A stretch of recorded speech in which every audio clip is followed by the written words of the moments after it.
Ooh. That's Hold so on. weird. We're gonna go live. Whatever. And YouTube says we're live, so I'm gonna wait for the video to catch up with itself. If I am on and you are listening, welcome to the RC Drift Talk Show. And what's funny is that I think there's an RC Drift Talk Show over in Malaysia as well, literally called the RC Drift Talk Show. Nice. I don't know who came first. I can change my name if at will. Who cares? Is it the chicken or the egg? Right. But let's see who do we got. Mile High was first, everybody. First in chat. Then we got Jose or Brian, whichever you want to call him, which I'm like mentally having a problem with that. So pick one. Austin's in chat. Logan's in chat. Brian's in chat. Yeah. If you're here, like, subscribe, do that thing. We're almost to 500. We're at like 465 or something like that. So that's pretty cool for just being a low-end stream. It's Saturday, by the way. Yesterday was Friday. Friday was the Drift to Midnight. And as you can see, we've got Logan and DJ back, who are the, I guess, normies. And then we've got Vittorio here. Vittorio is apparently out in the middle of nowhere. Yep. A little house. A little house. And you said that it was a Starlink connection, yeah? I've managed to get back into Wi-Fi. Oh, okay. It's crazy because the Starlink is quicker than the Wi-Fi here. Oh, dang it, no. It got sent back to the office today. Okay. Yeah, no, one of my in-laws has Starlink, and it's actually pretty darn good for what it is. Okay, so let's see what is on the docket. Announcements. A new track down in Roseburg. Not new track, but new drift track is down in Roseburg, Oregon. It's called Twisted Steel RC. They're open from Monday to Friday, 10 a.m. to 8 p.m. Saturday, 10 a.m. to 6 p.m. and Sunday, 12 to 4. I don't know costs, and I'm actually not even sure about their times for opening because I got them off of Facebook. I got a old school drift buddy down there, Spencer, who's like way back when like Team Magic was still a thing for the CS days. We are going down the list here. We're going to do the interview with Vittorio, have him answer some questions. If you do have questions, put them either in Discord or in the chat. We will try to get to all of them, or we'll get to all of them just because, yeah. And then, calendar events. And then we'll get into the interview. So calendars, always Tandem Tuesdays, you know that, tried and true. They just redid the layout because of yesterday wasn't that hot of a night. So I'll talk about, well, you guys can talk about that and inform me because I want to know. We can talk about it. The first annual ProTech RC PDX Drift Series presented by A-Made Hobbies, February 11th and March 10th. So next weekend is the round four. Yeah, we're on 4. Do $20 for an entry fee. No tires are provided, but you may use used tires. $10 for club members. Spec tires is DRPs and ASO1s. Are there tires available? There are ASO1s available at both are available PDX. currently. Yeah, I think there are a few. Yeah. Right on. And as usual, there's a few guys roaming around that has like spare sets in their bag, so just ask around if there aren't any. April 12th to the 14th, Northwest Model and Hobby Expo, Monroe, Washington. Be there. I won't. Ooh. Because I'm watching Beetlejuice. Yeah, I know. I'm sorry. What a blunder. Yeah, it's an important date night. I'll leave it at that. Fair enough. Import Expo is May 11th. The big change here is that it's Oregon Convention Center. And that's the cool building in Portland, y'all. So if you do come, that'll be a fun show. They do have underground parking, so that is a thing. It's not my fault. It was Crystal's birthday Christmas present. Tickets are expensive for those. I think it ended up being like $350 or something like that. Yeah, like they're not bad, but they're not cheap either. June 8th is Slammed Enough at the Expo Center. So that's the normal place. Neither of those shows have been confirmed for a drift track there, but the normal game is that we don't hear about it until like 2 weeks until the show. So just keep your eyes and ears open. We'll get you the information. And usually for these shows, it's just make sure you get on the list. And as long as you're on the list, then you don't have to pay. At least that's been the thing. And of course, October 4th, 5th, and 6th, Super G Worlds. I need to register for that. Even though I need to register. You should. Registration is free. We do need to meet a minimum requirement of at least 8 people to qualifying for Super G to provide their payout as well for a top qualifier. Roast My Rig is in Discord with all the other fun little things, topics and ideas for sale, product watch, Roast My Workbench, tuning references, all that fun stuff. If you have any updates on your chassis, go post your chassis now in Roast My Rig. That was a lot of announcements. Good. You got a lot going on. I mean, is it a lot or is it just a lot of the same? It's a lot of the same every it's a lot week. of the same. DJ, We have what some you big eating? announcements. Some tater tot casserole. Did you make it yourself? No. Yeah, Okay. Fortunately, I didn't. Logan, you said you had something? Yeah, we have a big announcement. Huge announcement. Oh, it's the thing, yeah? Yeah. We just don't know how to get it up here. Yeah, we'll figure it out. So yeah, we are as of last night officially purchasing some Japanese P-tile through Super G for the track at PDX. And like basically at this point the order's in.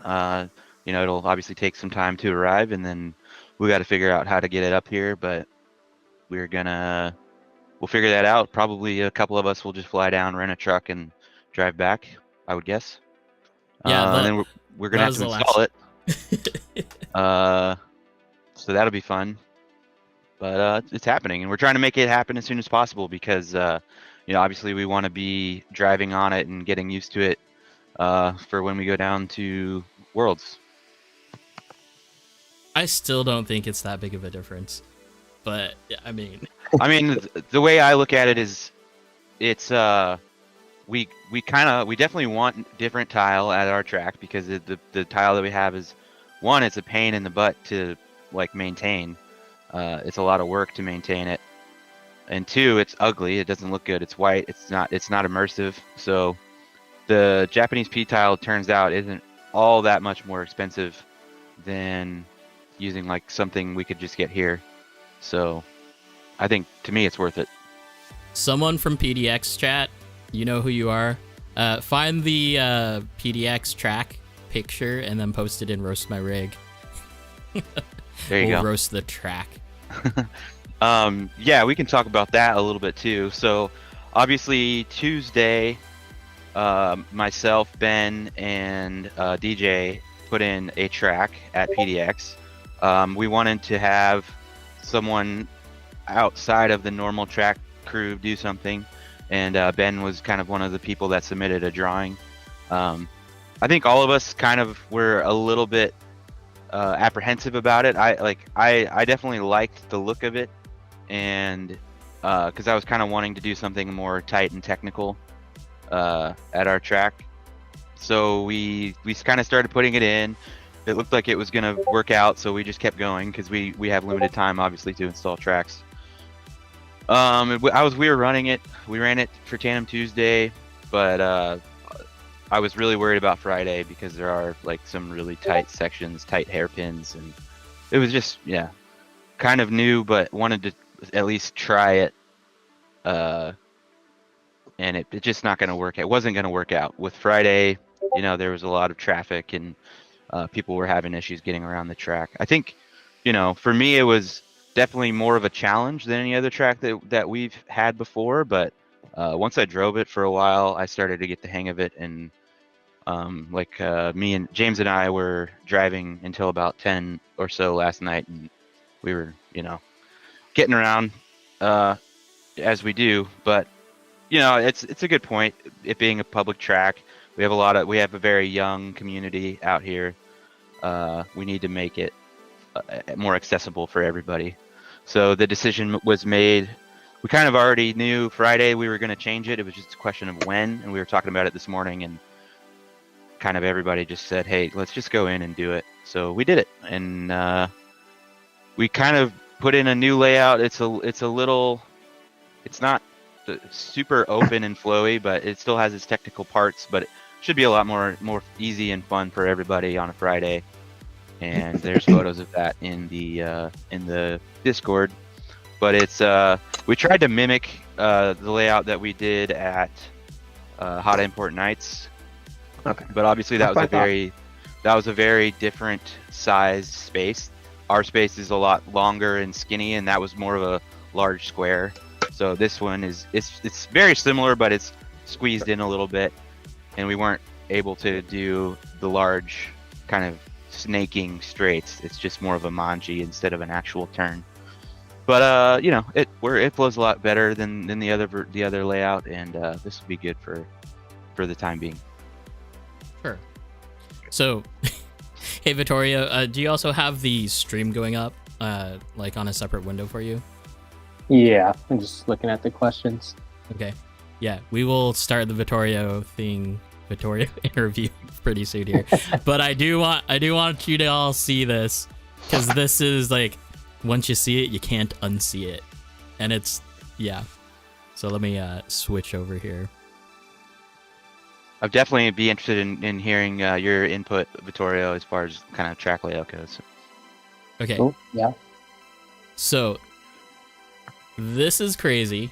I have to say one thing real quick. Yeah. We are going to run black tape over all of the green tape that you can barely see in that picture. Oh, dang it. Hold on. You messed it up. I messed it up. So the lines they're admittedly a little harder to see right now, but we just ran out of time today. But it's a lot easier to do the smooth arcs with the painter's tape and then run the black over it so you can actually see it. Yes, 100%. Yeah, it's the fact that you can still see the original track. Yeah. Like, so Yeah. No matter what happened. Well, consider too, we ran a version of that layout basically since we stripped the floor however many months ago. Mhm. So that first turn has basically been there the whole time in some form or another. I'm pretty sure that we could just leave the track, like take everything off the track and just use the tire marks as the track. See? Oh yeah, I would love that. definitely. That's Like, a good idea. Just I think, it's infinite passability, right? Infinite passability. You can pull off whenever you want. And slam probably- into people going the other way. It'll be great. I'd probably finally win a Tandem Tuesday for once. Right? Where's the At clipping the zone? wall, you take them all out. Okay. Let's get to Vittorio, because he's the special sauce tonight. All right. So Vittorio, tell us a little bit who you are, where you're at, where your home track is at. We'll start there.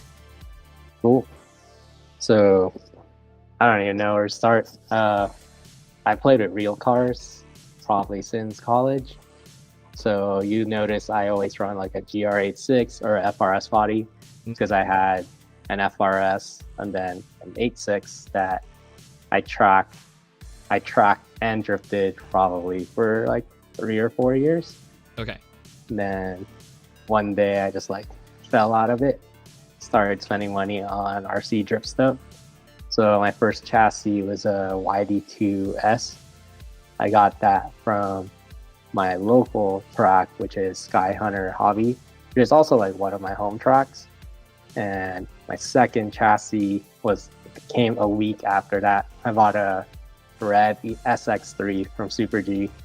And yeah, that's when the madness started happening. So I love hearing that.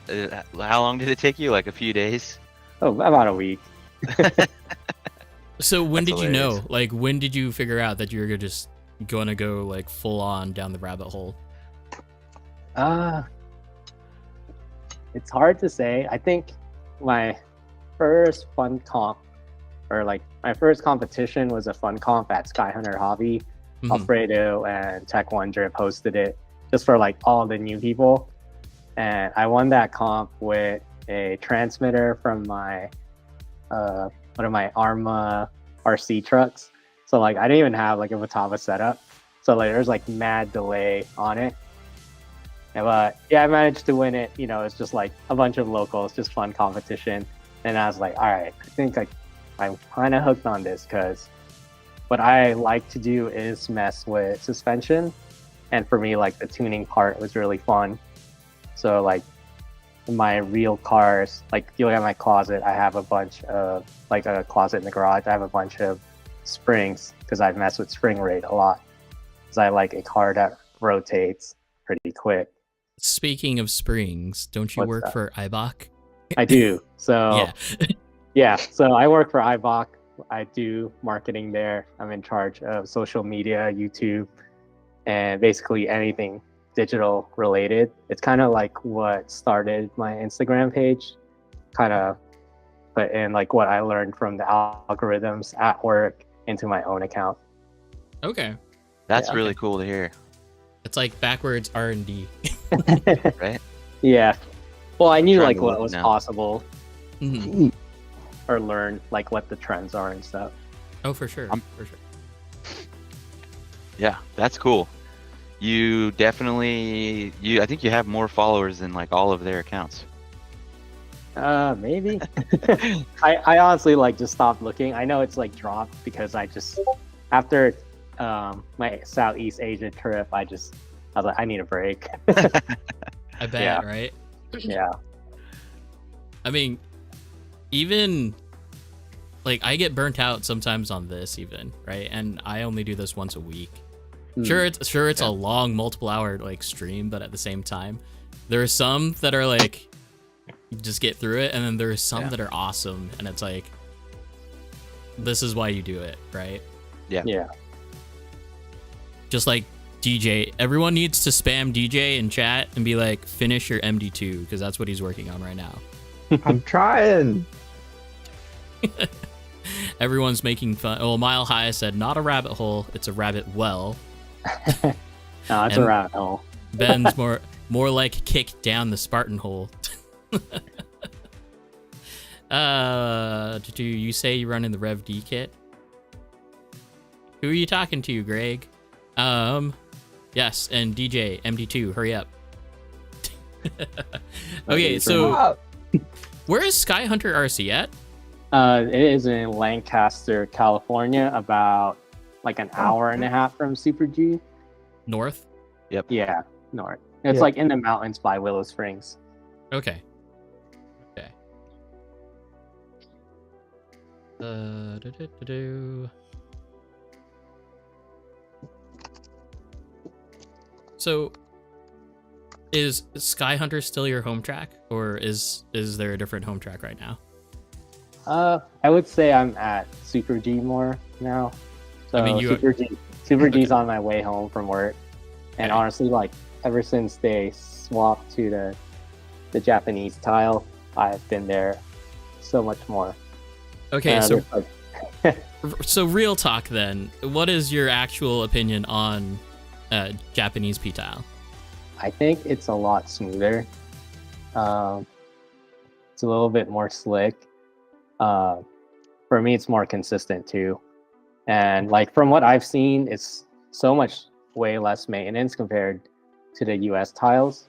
So Super G, when they first did the track surface change, no one knew about it.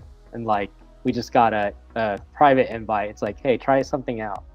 So I go to Super G and I'm like, what could we possibly try that, you know? And then I look in, I was like, holy crap, this thing is, you know, just walking into like all the black after seeing the polished concrete for so long. It was like all new. So the break-in process wasn't like no kind of polishing or anything. It was just get everyone driving on it and eventually like the surface will polish itself. And that to me was just really nice because it was like I got to feel it from the beginning all the way to now, and like now it's just super consistent. As So you know, what is the actual prep? Is it just driving on it? yeah. I mean, I know they had professionals lay it down. Like, I don't know what that process is, but as far as getting the surface ready to drive on, it was just drive, like invite a bunch of people and drive on it. And like there's going to be areas where it didn't get polished because that's not where the drifting line is. So then like a few months later, change the layout and try to get all the points that you didn't hit before in order to get like the whole surface prepped and ready. So what you're really saying is that we just need to keep on doing what we're doing to the white track. I Soon it'll every all week. be no black. idea. Oh yeah. Yeah, I know there's like different compounds of not compounds, but like different looks of the Japanese tile. I know there's like that super shiny one. That There's one's the pretty one- cool, too. Doesn't Vertex have it's like pillowed? Like it's a rounded corner? No, Vertex is the same tile as like GGT or Sky Hunter or Oh. Rolling Garage. No, what am I thinking? I'm thinking of a Japan track. Oh, is it Ye- Vega? Yeah, Vega. Yeah, It I started think with a V. Or it's Joyous now?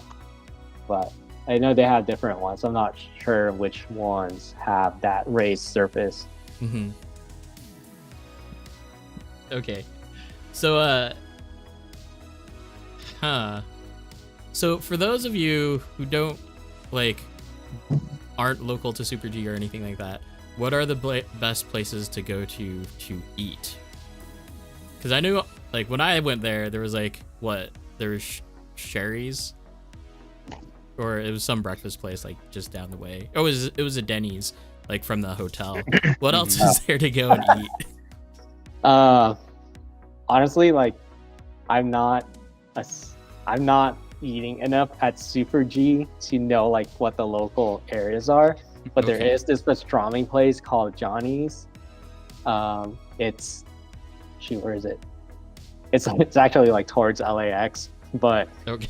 it's worth the drive. It's a pastrami sandwich. You could get a beef dip version, but this the thing of sandwich it's pretty huge, and the meat's this thick, and it's just stacked.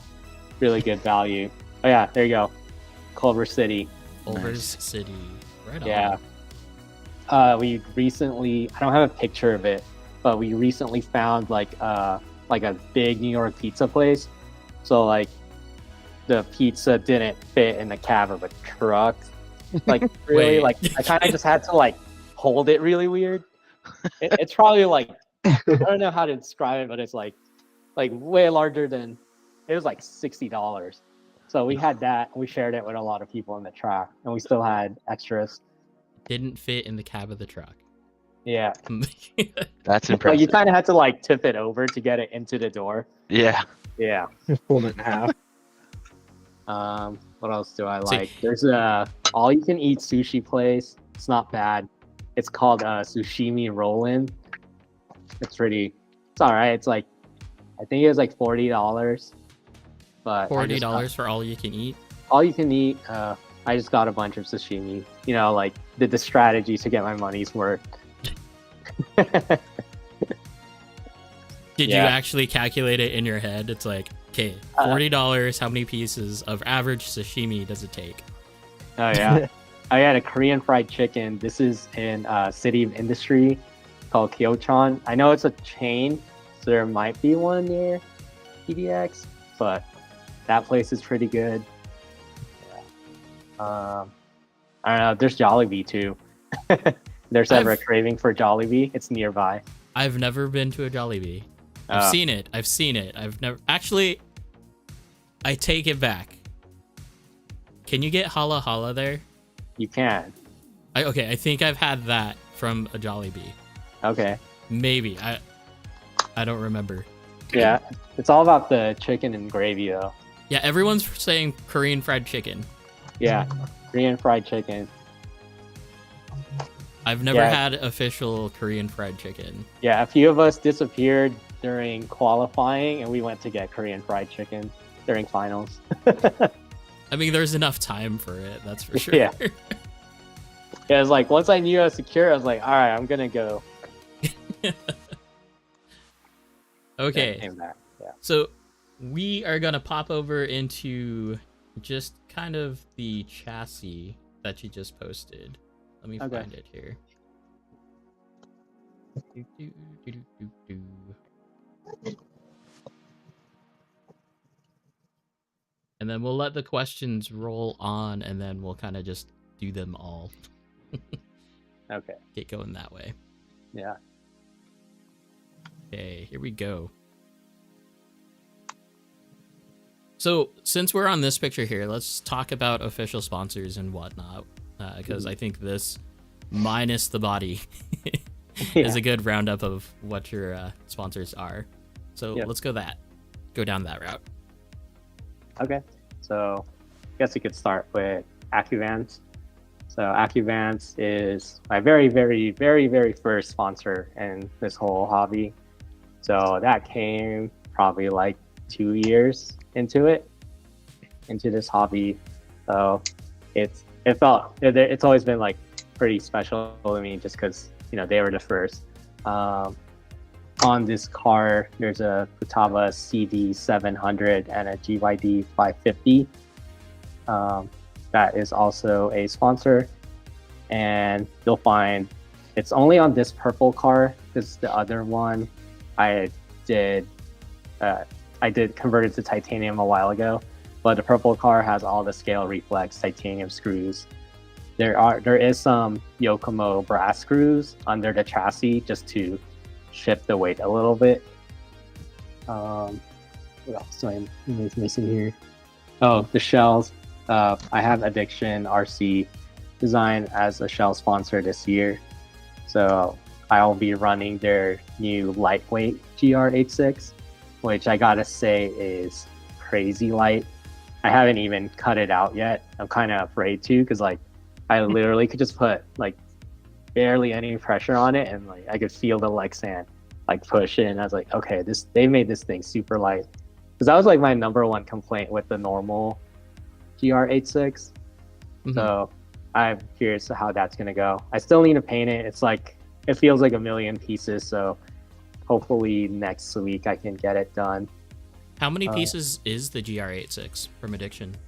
So it's front bumper, rear diffuser, the 2 side pieces, the little canards, and the wing. I want to say it's like 7 or 8.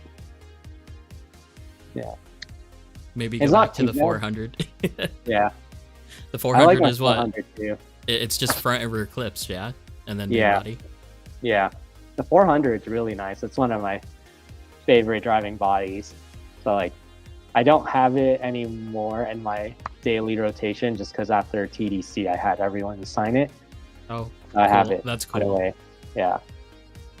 So is there anything special like that you've done specifically to this chassis to make it something very unique to you? So having all the final form stuff was a bit of a transition coming from. So my red shark used to be all like a Rev D shark, basically. But once I got my purple final form going, I converted the red shark into a complete final form shark as well. So basically, what makes the purple one special to me is this one is specifically tuned for like the Super G track, whereas the red one is what I'll mess with on every other track. So that way, like if I manage to make the red one better, then I'm chasing a tune on the purple car. And if I make the purple car better than the red one, then I'm chasing a better tune on the red car. So it took like, I want to say a week of testing just to get the red car to match the purple car. And once that happened, that's when I started that process. I just realized that there is a red shark in the rear. Yeah. This is a whole nother car, Adam. Yeah, there's a whole nother car. Yep, the red car was my Southeast Asia backup car, and the purple car was the one I competed and qualified in. Did you travel with them in like separate bags just in case or anything? So to travel internationally with them, I didn't trust checking them in. Okay. So You just kept them with you? yeah, so what I did is I have a picture of it somewhere. I'll have to like share it or something if I ever find it. But basically the two sharks were together in a carry-on that was double layer, and I just put shirts in between them so I wouldn't, so they're not like rubbing into each other or whatever. And Did you have to open it up for security? I did coming back into the US, but going to Asia is like completely fine. Oh, that's funny. Yeah, and then on the other side of that carry-on was my red RX-7 shell, and under the shell was my 10PX. And I just same thing. I just layered the clothes over it so they wouldn't move, and luckily it fit and didn't damage anything. Nice. And I brought my hauler with me. So what I did is I stuffed the hauler inside a check bag, and I stuffed my clothes inside the drawers of the hauler. Oh, Yeah. That would fit. Wow. Okay. Yep. Yeah, and no. I hit the Take weight those, limit people. perfectly. Yeah, if you get a lighter bag, you can carry so much more. I just had whatever was on me since this trip was super last minute. I got my passport 2 days before my flight. Oh, jeez. No, Jeez. I Holy remember cow. that conversation because you were talking to Kevin, and I was like, "Yeah, you can just expedite your passport." Yeah. So after SDC, I went to the post office right away, booked an appointment, and as I'm getting a picture taken, she's like, "Oh, when's your trip again?" I was like, in about a month. And she's like, "Yeah, there's no way that's gonna happen even if I expedite it." So I had to go to the Los Angeles passport agency, which is only about an hour away. I booked an appointment 14 days before my flight, and they gave me an appointment to go get the passport 3 days before my flight. So it was a very stressful couple weeks. Yeah, I can imagine. Sounds like it. Jeez. But My you made girlfriend it. would hate that. Yeah. No, the Yeah. whole time I was like, it's like, Kevin, here's the update. So this is the body that Vittorio posted, which is a super sick body. This is not the sponsored body though. No, that is from a friend. You could find him on Instagram, Slide Customs. The I and the E are like a 1 and a 3. Okay. I love it. I like it. I like it a lot. Yep. Yeah, that's as really soon as I cool. saw it, I was like, I need it. Yeah, that paint is sick. It gives me Simpsons donut vibes. Yeah. Yeah. It's pretty unique. I mean, obviously people do teal and pink, but I like the cream is cool too. So it's a cool color combo that you really don't see that often, at least Yeah. out here. Right? Yeah, Keith's pretty talented. Yeah. He has my a God. few bodies that kind of match this one, but this one is different because it's got the rip and dip cat, Lord Normal. Mhm. So yeah, I like the middle fingers. So I do want to spend a little bit more time on the chassis here, Okay. because you said suspension is your thing. So can you tell us a little bit what kind of suspension setup you're running? Okay, so these are on Rhino Racing shocks. So these are not out yet. I believe mine is near the final revision, Okay. but yeah, so I built those with, I believe, 100 weight oil all around. In Asia, in the mall tile, I dumped all my oil out just because that surface was so slick. My car was not moving. Okay. Um, A bunch of people. I just heard all of our chat members gasp when you said 100 weight. All of our guys are lightweight guys. No, Yeah. no. It is it 100 weight or 100 CST? like 100 Yokomos, whatever that one is. CST, y'all, chill out. Yeah. I forget. There's like different ones. Yeah, I used to run the Axon Zero weight. I think it's a little too thin. Mm-hmm. Because it's nice to get some damping in. Do you have the rear shocks inverted? The rear shocks are inverted. Any particular reason for that? It just felt a little bit more stable on the rear. Like, it's mainly just bringing the weight lower. Okay, I like that. I like that a lot. It's overdose springs, though. Yeah, they are overdose springs. Are those the helper springs? The compression springs? On the rear, I have the helper springs. The car on this one was like in tuning mode. So you'll notice it has like gigantic pinion and small spur gear. So I was just trying how a 13.5 would feel, just because I used to run 13.5 all the time, but moved on from that. So what do you do? Are you gonna keep it this way, or? No, like this photo was probably taken like 2 weeks ago, but it's already Gotcha. like completely different. My go-to is still the Agile 10.5 with the torque rotor. I do have an Agile 11.5 on the way, just to try and get the best of both worlds.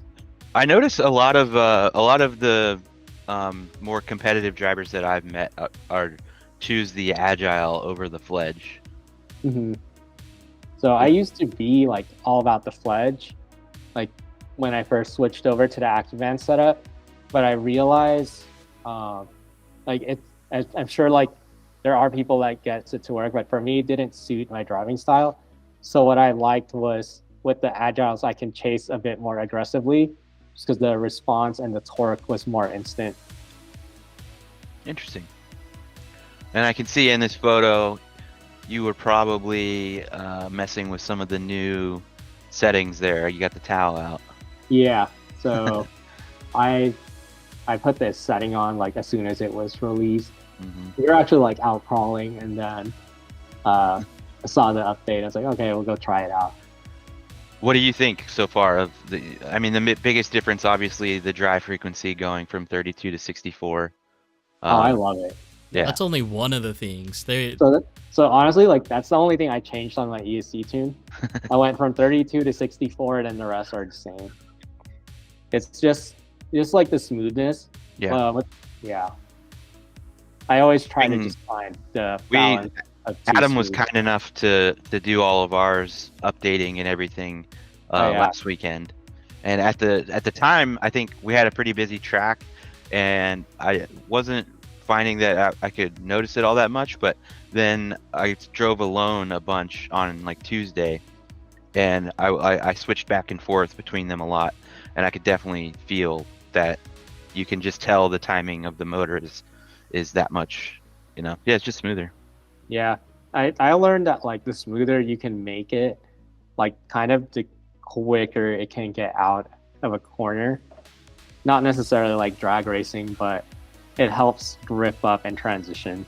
Yeah, because it's a more consistent application of force on the tire, right? Like yeah, and since we have plastic tires, our grip is very limited. So yeah, I think like another way you could get a little bit more smoothness from the car is going 64 pitch. So I tried it for my car, but the problem was in the local like stores, no one was carrying 64 pitch. Yep. So for finals, I just had like a ridiculous FDR. The car felt great. It's just like, okay, it's not the best right now because I had too much wheel spin. Mm-hmm. Interesting. I'll have to experiment with that. I'm just numb to it all. I mean, it's all perception, right? It's just like what you like, how you like the car to feel, right? Yep. At the end of the day. Yeah. Same thing with all the capacitors. Right. So since we're on that topic right now, because I know that like you and I were talking via message about the whole Acuvance update thing.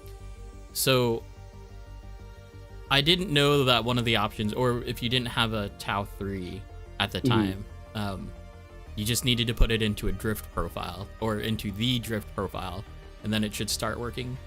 At least that's what the little thing said. Yeah, so I'm a bit behind since I've been in the desert all week. Okay. But so when you messaged me, it's like, oh crap, I didn't know there's an update. But I do know, like, when the update first came out, you had to tune just one thing or whatever with the towel, and then your S bus would read. It would read all the telemetry, but you wouldn't be able to edit still. So I believe there's now an update that allows the S bus, like editing through S bus. I've seen like a few of the guys post it, but I need to catch up. Yeah, that was my whole like headache from last weekend. Was I did four radios and chassis, and all of them basically broke because we didn't know what was going on. Right? Well, Yeah. And maybe sometimes I didn't plug things in the right direction. No, I don't think it was that, Logan. Okay. I think the key for us was the fact that we had to. The common factor was it wasn't working right after the update. Like, we could talk to it, like control the car, we could do everything normally. We could take it in and out of program mode, but it still wouldn't read S-Bus. Yeah. The common denominator was we finally got everyone connecting to the TAO, because like we got that updated and working. And only after connecting to the TAO did it start working. Yeah. So that makes sense to me. But there is supposedly just make sure that you put it into drift profile, which I don't know how, because I always have mine in S-Bus, like just right from the get-go. Yeah. And then that I should believe work, that's in the TAO setting. right? Yeah, I believe that I've seen the drift profile in the TAO. Yeah, Well, yeah. When you're selecting the settings that you created, one of the options is the drift profile. But you should be able to select it via the ESC too. Like, I just don't know what button color combination it is. Yeah. Oh yeah, I saw someone trying to tune the ESC with just the colors, and I felt bad. It's like It's like you can borrow that. The first night I installed mine, I did that. It's not that bad, honestly. The colors make it a lot easier than other ESCs. But yeah, I mean, I'm not gonna ever remember that stuff. Yeah, for me, like the first update, it was, holy crap! Like my car wasn't even responding to remote, and I learned I needed to unplug the battery after the update and just let it sit for like a hard reset, and then I can calibrate, and that's when like all my telemetry read. Yeah, so if it doesn't work, try the hard reset first and then calibrate. Is it because you have a Blaze capacitor on there? No, I don't think so. Because I know there's a few capacitors that have a bunch of capacitance, and it takes quite a while for the car to just turn off. Yeah, Like, I'd no. say Kevin's the capacitor expert now. Oh, I know, right? He's been doing way more testing than I have. It's like, I can't, And I he's- can't make my own. And he's like actually posting up all of his findings and all of his personal observations, which I think is Yeah. great, He's the guy that gets set on fire for posting all that. right? Yeah, I was like, oh, some of these comments are pretty brutal, which is like pretty like weird to me, because it's like Kevin's not even sponsored by anyone. He's just posting. Right. Just a dude trying to learn stuff, and people still find reasons to be negative about it. It is weird. Yeah. So I just checked. 10px is still the only update that has a firmware update for the ESC. 7pxrs is still on version 12, which I kind of had a thought that they might not update the 7pxr, which would be kind of junk, but hopefully that'd they be will. weird. I hope not. I can ask about that. I know we're not officially in roast my rig yet, but I think I found something here, guys. The track. No, I'm still looking at Vittorio's chassis. Oh, I think I know what it is.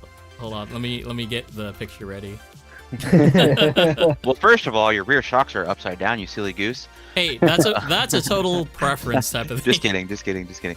Yeah, you didn't stack all of your spacers the same on your rear body mounts. Oh no, Oh, yeah. I'm not. Hold on, let me get there. Oh, you found Oh. something else. I see. Yeah, that's to Oh my annoy gosh. people on purpose. I think one time someone's like, "How come you don't use all the screws on your ESC fan or whatever?" And Oh, yeah. I was like, honestly, like I don't care. I'll run Well- the two. Well, so hold on, because this is a Shark, y'all. If they're asking why, it's because there's no actual front motor, like front mount fan or fan mount on the Shark. It's on the rear shock tower, which clearly there's no space for a fan on the rear shock tower. Yeah. Well, I have the ESC in the back, so I have the fan in the front. So if you use like a Yokomo fan mount, you can remove your spur gear and screw on a fan mount on the motor mount on like one of the holes you're not using. So then you have a front mount fan. Yep. Yeah. So that's how I've been Thinking doing it. outside the box. Which I got to give You credit to my homie Chris for that one because he just did it. I was like, oh, I got to copy that. do you? So I'm kind of exploring, and I haven't done any like measurement or anything, but I kind of have a theory that the motor fans aren't strictly necessary. So now that we have an Acuvance representative, do you find that you need the fan for the motor, or is it just a precautionary deal, or? When I'm hot lapping, like in summer days, Mhm. yes, because I see my motor temps get up to like 145 sometimes. Okay. So I would say run a fan then. I would say the ESC fan is not as necessary Really? because it doesn't get as hot. At least mine doesn't get as hot. Hold on. So, are we able to see motor temp in telemetry? I didn't think we were. I thought it was Yeah. all ESC. Yeah, if you have Acuvance motor, it should read. I need to look into that. I'm gonna have to figure that out before summer hits. Yeah, Yeah, I We need to don't, get my we don't have telemetry anything on. to worry about unless you go back to Arizona, Logan. Yeah. yeah. Well, yeah. If I go Yeah. back to Tandem in the middle of summer, it's gonna be 115 degrees. Yeah, I gotta go to Arizona. I know I owe Trey and Kalai in Austin because I've Yeah. still yet to go. It's a cool I think I'll shop, be cool going in track. March. Nice. David Chen says, I need a 10px. But then I can't have the picture and the telemetry on the screen at the same time. Yeah, my picture is pretty important to me. I don't know if I care about the motor temps that much. Yeah. David, something S-Bus related that Adam didn't know? What? I mean, yeah. I Yeah, try to and- know, but... In what is it? During finals, I just removed all of my fans because I was like, we're just qualifying and then doing the run. So I was One like, lap, I yeah. don't need a fan, just take it out. Well, even during practice, right? Like, how long were the practice sessions? I don't remember. Was it 5 minutes? Hey. Yeah, not 15? even long No. enough to warm up your car. Yeah. So the fact that you said that makes me want to ask this, and you definitely seem like you are, weight is a concern of yours, and not just overall, but positioning and stuff like Mhm. that. So can you get I love to always talk about this with everybody, but what's your kind of strategy as far as how you manage how much your car weighs and how you position it? So what I try to do is using titanium or aluminum screws and brass screws is how I am moving the weight around. So you could try aluminum screws in the front, like toe blocks, and that is, the amount of how much lighter it is than titanium may just seem very little, but if you really want to nitpick the weight, like I've seen people tune with that. For me, I only mess with titanium and brass just because that's what I know, and I'm afraid of aluminum shearing on the car. Yeah. Yeah. And just like using the screws 4 times and then they're toast too. Yeah. So I guess one of the things with weight is I kind of like the 30-70, but the cars I've been putting together right now are more 32-68. So just a little bit more front bite. Gotcha. And then but you also are Like, you're obviously with the where the rear shocks are, you're wanting to flip those, but then you still are running the high motor. So like, I think I understand, but like, can you explain why that is? It's just to control the momentum a little bit more. So if you look at like an RDX and a Shark, and you both say they're both in like that motor position, you'll notice that the Shark is still considerably lower than an RDX. So like an RDX, I think what benefits more from the flip shock just because it's bringing the weight down. But it's like preference too, because like for me, I didn't really get as comfortable with my RDX after driving the Shark, just based on that motor position. So it looks like you're kind of, you don't like a full LTS setup, but you have your motor relatively high, and then kind of everywhere else you're more keeping it low if you can, or? Yeah, so the motor position is so that it's over the axle. Okay. Or over the differential, so that would help with grip, right? Yeah. Yeah. Cool. And you're also running TK blocks. Yes. So, yeah. In your words, can you explain TK blocks or the style of TK blocks? I would say like the TK block for me is more like steering with the throttle than actually steering with the transmitter wheel. Yeah, it's like, for me, it's less movement. It's a different driving style. You do need to change your driving style for it. You kind of have to be on the throttle a bit more on entry to get it to slide. Yeah, like all of my cars are TK blocks right now, except for my RDX that is hanging on the wall with nothing on it. Yeah, what are TK blocks? Just like brass toe blocks? No, TK blocks are they're all made out of aluminum, just because that's it. But your camber links, there's holes specifically for your camber links to go on the block instead of up on the rear shock tower. Okay. I think it makes it way more cleaner, like in that area, and yeah, especially with the stock Shark rear upper, or the rear shock tower, since it wasn't threaded, you always needed like the super long ball studs to get it through. Yeah, I tried it like normal configuration for a while, and I just can't conclude. I'm like way too used into the TK system since I've had that since my MC1, the RDX, and now the Shark. Is this the short rear shock tower or the long, like the stock one? It's the short one. Okay. Yeah. So you're not actually really wide back there. No. Things to know about the Shark, though, if you didn't notice, for a lot of bodies, it does require the super short rear body posts. Not the vertical ones, but the rear off the shock tower. Or else, depending on the body. Yeah, GR86 is very picky. Yep. Hey, what is your all-up weight with body at this time? Honestly, I want to say it's like 1452. How do you feel about like the Shark just being heavier than normal? Like, I guess what's normal into like an RDX or whatever else, right? Yeah. I mean, you could always just tune for it. Obviously, you can't change physics, so there are always some benefits. Like, I think my RDX was better in tight corners, for sure, just because of like how much lighter it was.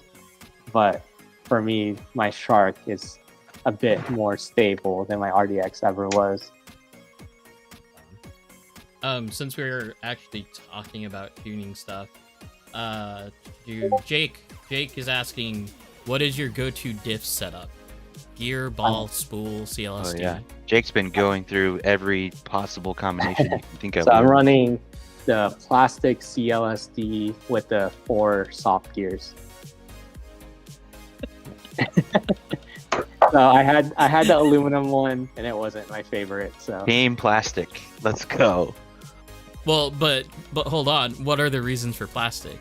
Is it because of weight or just It's because lighter, So and wait. the throttle feels more direct. So it's kind of like a lightweight flywheel on a real car.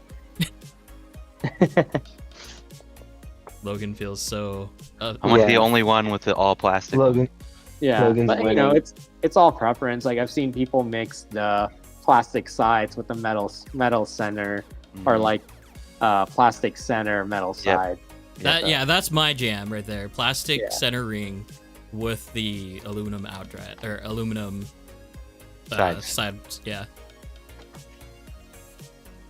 I don't have a full.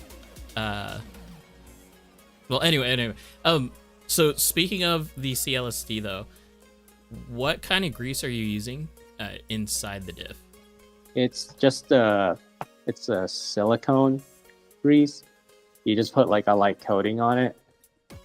Like, is it the stuff that comes with like race buggies, like that clear stuff? It's kind of similar to Did someone say race it's a buggy stuff? PTFE Okay. grease. Yeah, it's very. You just put like a thin layer of it, and it should be pretty smooth. Put some You don't really thousand need weight to put a bunch buggy of oil in. oil. Did you just say you're gonna put buggy oil in there, DJ? Yeah, I said I'm gonna put my freaking 100K buggy weight oil in there and just have it locked up. Don't. Yeah, don't. No, I'm not. It's It's a joke. cool. It's a joke. Um. I'm gonna weld my CLSD. Yeah, I believe it's Teflon, the PTFE stuff. Okay. You're just getting rid of some questions here. What wheels are you running? I'm running the top line 5 spokes. They are, I believe, they're the gold ones in the rear and the silver ones in the front. Are they white because you like the color, or do you like the plastic more? I like seeing the car, Gotcha. so I kind Fair of enough. struggle to see. So I'll always try and choose something bright. Yeah. See, shift in cars here. What's the setup for suspension on your LTS chassis? So I get this question a lot, and I don't know like exactly why. My LTS is running the 50 weight oil, but the dampers are just the stock ones it came with, stock springs it came with. The only thing I did was I raised it by changing the ball cups to, I believe it's like the middle of the Rev D ball cup tree. Now, you said wait again, but I think you mean CST. Yeah, sorry. No, you're fine. It's just they already blew up once, so Yeah. we'll take care of it now. I honestly like never pay attention to that stuff. It's like, yeah, I run 100, and I just assume you're running Yokomo. Right. I can't wait. I'm sure it's happened the day that you're at the track and someone asks you, and then they go put 100 weight in their car. Yeah, Could you imagine? So it's 50, right? 50 CST. 50 CST for the LTS. Yeah. All right. There was a question on the secret sauce on servo settings, but I found the picture and I reposted Cool. it. Yeah, thank you. I don't even remember like where I posted it. Right. Where did you post that? I need that. It's in the general channel of the Discord.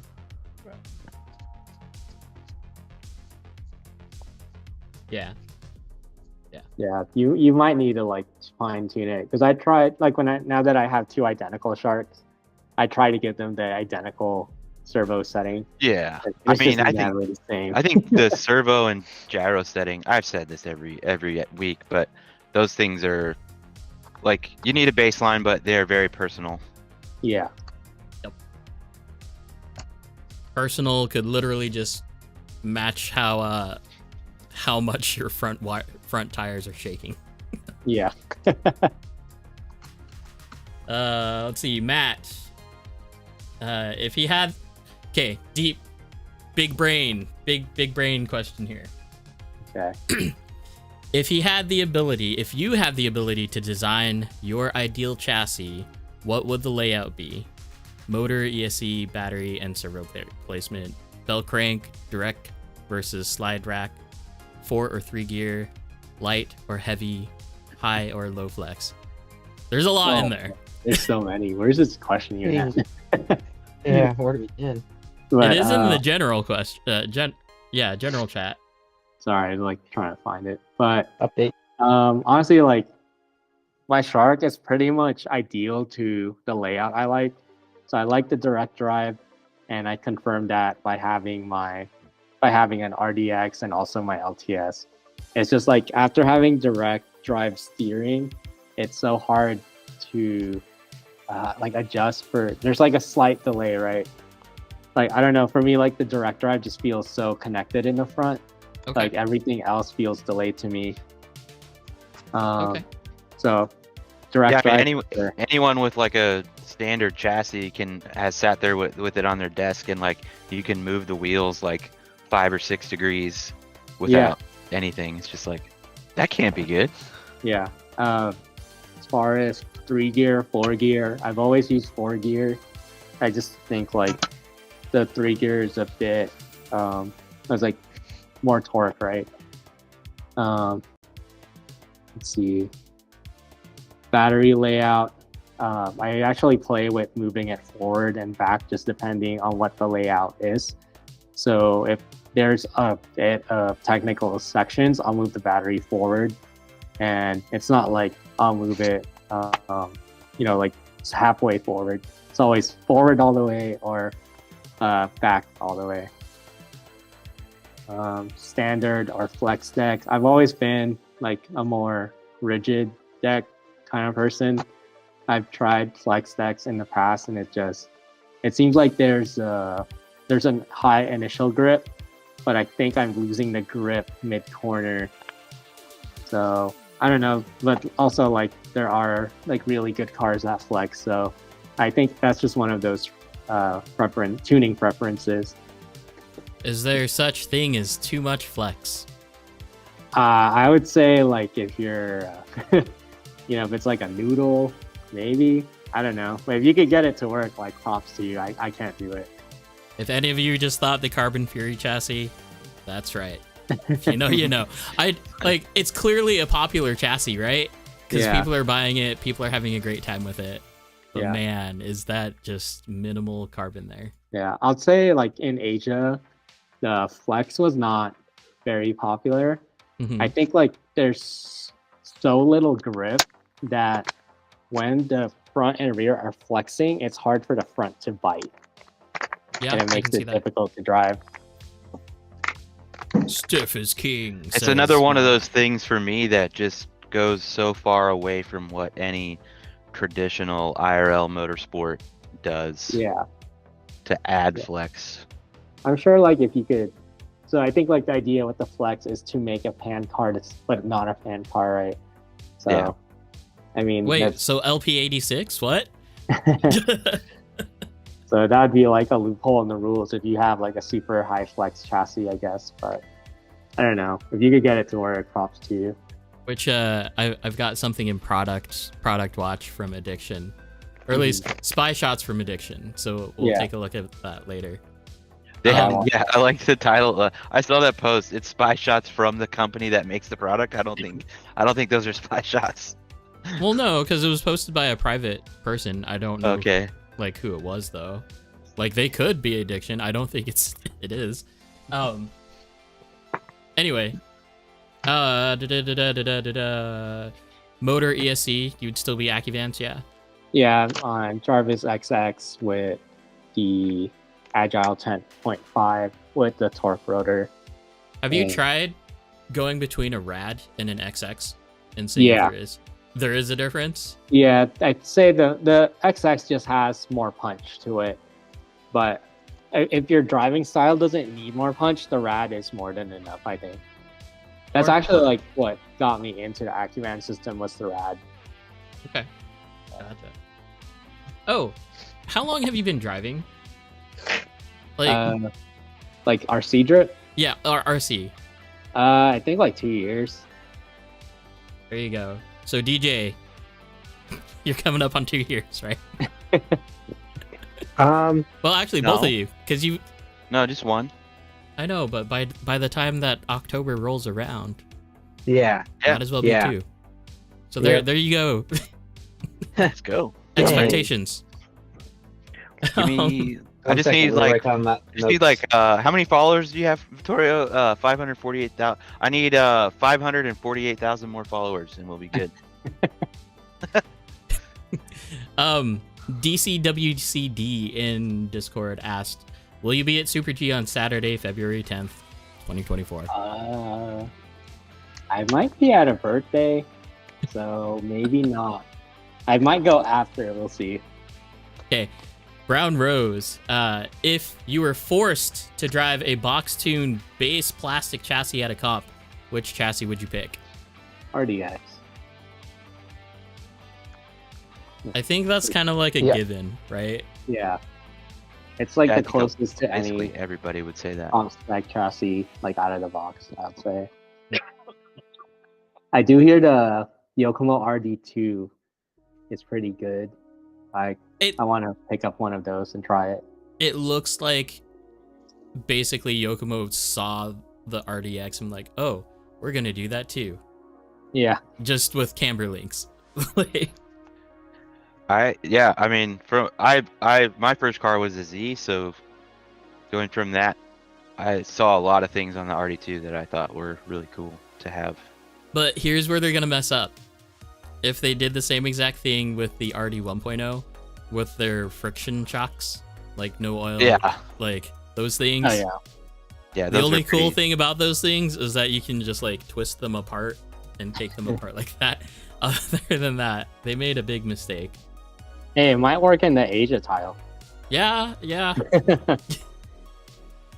Brian, what pit bag do you have, and what pit bag essentials do you pack?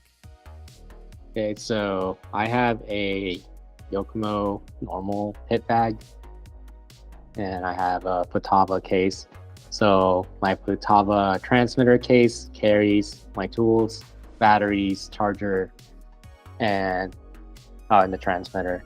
On my pit bag, I have 2 chassis, boat sharks. So one is essentially a backup car if anything were to happen.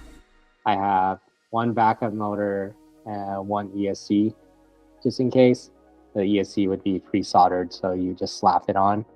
But I stopped carrying that with me just since I was like, well, I have a second car that's identical. I could just unscrew the ESC and put it on.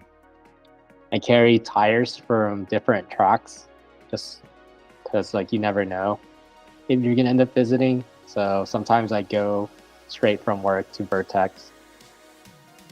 What else do I carry? I usually have a Red Bull with me, but that could just be in my hand or in my pocket. I carry spurs and pinions. I think that's essential. I carry the what is it? Oh, a caliper. You need a caliper. Caliper and camber gauge, I think those are essential. I don't have those alignment, like the ones you take the wheels off. I'm a little lazy for that. That's okay. The only time that I think a pit station or a setup station is really key is if you have like an active tow setup. Yeah. When I had active tow on my MC1, it was just like every bump. It's like, is it bent? Did it move? Yeah. I mean, yeah, kind of, right? Yeah, it happens. It's just returns.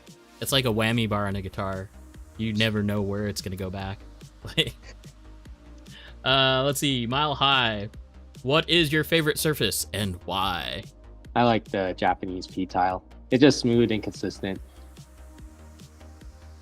I didn't catch the name, but someone's asking, how is your Yaris Costco doing?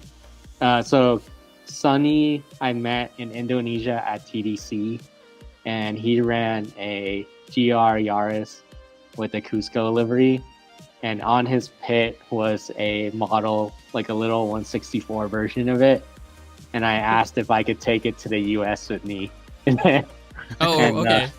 yeah. So Sunny, it's in my office desk, and I see it all the time. So it's doing well. Like It's one of been those joined things. by another Yaris. It's like one of those things where you take everywhere and take pictures with it, just to Yeah. see the. Well, it seems like so. One of my friends went to Japan, and he brought me back another GR Yaris, like a rally version. So I have it next to that. And then when Miko went to Japan, he bought me a Subaru WRX. Now that's next to that. So like my little collection on my desk is becoming like the international 164 scales Right from on. different people. Nice. That's cool. David Vittorio, what do you tell people that ask, how can I make my cars as fast as yours? Or how is your car so fast? I get this question. I always tell people, just make your car comfortable to drive. Yeah, I mean, I kind of try and just say the same thing because I think when you end up just staring at someone's car, you don't end up improving your car because you end up just, like running a shallow line to stay within a person. So like what I usually say is focus on the line, being consistent on that line, and eventually just the speed will pick up. Because like, I could hand my car to someone and it'll probably be not as quick. I think like a quick car is a car that you've tuned like exactly to your liking. Of course, like with the help of friends or people around you, just pointing you to the right direction. I think for a lot of people, it's hard to understand, but the way that you're driving and applying the throttle has more to do with the speed of the car than the setup of the car, in my opinion.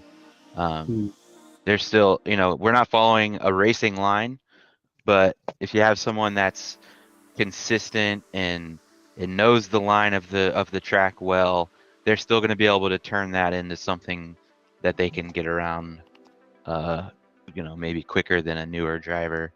Well, And- knowledge is power, yeah. Yeah. Like, if you know how to take that corner and what angle you're supposed to be at that corner, like, And you're how smooth, your car, yeah, and you're how not your car bobbling takes a it. lot, it'll Yeah. be faster. Every little bobble that someone makes behind you is just gonna increase the gap. Yeah, I always say just don't focus on the speed first. Like you'll pick it up eventually. It's just, I think sometimes I see people tuning like just for straight line speed, and it's like, I'll just like mumble it sometimes because I just, sometimes it just slips. It's like, so are we racing or are we drifting? Because it's like, if I'm giving like a good lead, like obviously when it's someone else's turn to lead, I'd prefer if they ran the line instead of just, cutting the line to try and get away. Because like, I don't know. For me, like, I can't stand it when someone's just trying to run away. Like that's not drifting, and you're not the right line. It's so obvious at a certain level when it's someone just driving in a way that allows them to create space versus someone driving a perfect line and their car is still kind of moving away from you. It's like, it's very obvious when someone is trying to make it, they're making up for what they perceive as a lack of speed in their own part. Yeah. So one of like my good friends, Chris, so he came from buggy racing, and when we first drove together, he would make me so mad because it's just like inside line on every corner and try to get away. It's like, dude, Chris, just chill out. Like the zone is right there. We're like completely inside and away from the zone. And, eventually you just learn that you should be running the right line. DJ, you listening? I did. I was gonna say I'm the backwards guy though. I started drifting and going to buggy, so now all my lines on the buggy side are outside. Like, why are you passing me, guy? I'm trying to lay a good lap for you. Yeah. No, the guy behind is like, why is this guy always leaving an opening to pass? Like, I don't get it. Yeah. Not trying to be competitive at all. Yeah, I think like once you read like most rules for any competition, it's always about your lead. I think a lot of people get caught up on how good their chase is, and then they forget about their lead, and they wonder why they lost the battle. Because like the majority of your points will be from your lead, so I just focus on a good, consistent lead. That's me right there in a nutshell. Like, I don't compete just because I don't like the stress of competing, but like leading is my weak point 100% of the way. But I do think that chasing is always going to be more fun, like no matter how I cut it. Yeah. But yeah, leading. Yeah, I need to work on leading. Dude, the comps used to like my first like 3 rounds at Super G. No, first round was good. I qualified. Round 2, 3, and 4, I believe I double zeroed on my qualifying run. And I worked my way out of the lower bracket, but still I was like, dude, it's so much nicer when you don't have to go into the lower brackets. Yeah. So that's when I started working on my line and qualifying more, as opposed to like, you know, trying to gain more speed. Qualifying well definitely makes it the whole thing a lot easier. Yeah. Less Way stressful. Less pressure. Our last round, as soon as I put down like my first lap, it was like a weight lifted off my shoulders, and then the whole rest of qualifying, because I went fairly early, it was like I was just chilling. I remember just like, I'm fine, we're good. You know what I mean? When you have a couple zeros and you're just like and angry and yeah. I think for me qualifying is more important. Like, I don't know if you guys noticed, but like once we're in the battles, I'm just like, all right, whatever, I don't care. But the qualifying, I'm all tense. I was like, yeah, like I gotta do good here. Like, this is what I care about. And it's not even just like trying to get TQ. It's just trying to make sure I'm in the top 16 or top 32. Yeah. Try to set a good score for yourself. Like for myself, I've been really trying to do as much competitive driving as I can, because I do get my heart rate like skyrockets a lot of the time, even if it's like silly, like super early, or like our fun weekly comp. Even like people, I get nervous with almost everybody. Did you experience that, you know, at first, like an increased heart rate or a shakiness, and did it ever go away or change? Yeah, definitely. Like, I believe it was round 2, I battled Jason Fordyce, who's my teammate now, and my chase run was fine, you know, like no issues. And as soon as I'm leading, I didn't even make it out of the sweeper without shaking. My hand shook, and then coming into that back corner, I like slammed into the wall because I just couldn't control the shaking anymore. Yeah. So like what I did initially to stop that is on comp days, I stopped drinking coffee or Red Bulls. Yeah. So anything like with a lot of sugar, I didn't have it. Just strictly water until I was done with qualifying. Yeah. As I got more comfortable with qualifying, that's when I was just like, okay, cool, I can have like the things I like again, because I'm not as nervous anymore. Like instant dieting. Yeah. Just for qualifications. Yeah, like, I mean, it's you know, almost... SDC. Go ahead. Yeah. Like at SDC, you know how they have the popsicle guy, the ice cream guy? Oh, yeah. Like, dude, I always stay away from him. Yeah, shoot, what is it called? There's like the mango and like orange popsicle. Okay. Dude, I had like 2 of those like right before qualifying. Yeah. I like food a lot. Okay. Neil Daniels, if you had to pick minimum amount of shark upgrades, what would you choose? I guess what I would do is at least the front and lower and upper control arm, because so then you could get more angle. And I guess the hubs too. Okay. Like, I think that's a fair minimal upgrade. Chris, checkered pass. Classic question. What is your style? Smooth or aggressive? Also, with friends, non-comp, are you fast and banging doors or slow, smooth trains? My style, honestly, I have no idea. Kalai used to have like this, Like a it's like- tsunami. yeah. So he's got like the water and then fire style. And for a little bit, he told me I was in fire, and then eventually, I was like somewhere in between. Now he says I'm in water, but like I don't even know where I am anymore. I've just been like, I don't know. I've just been driving.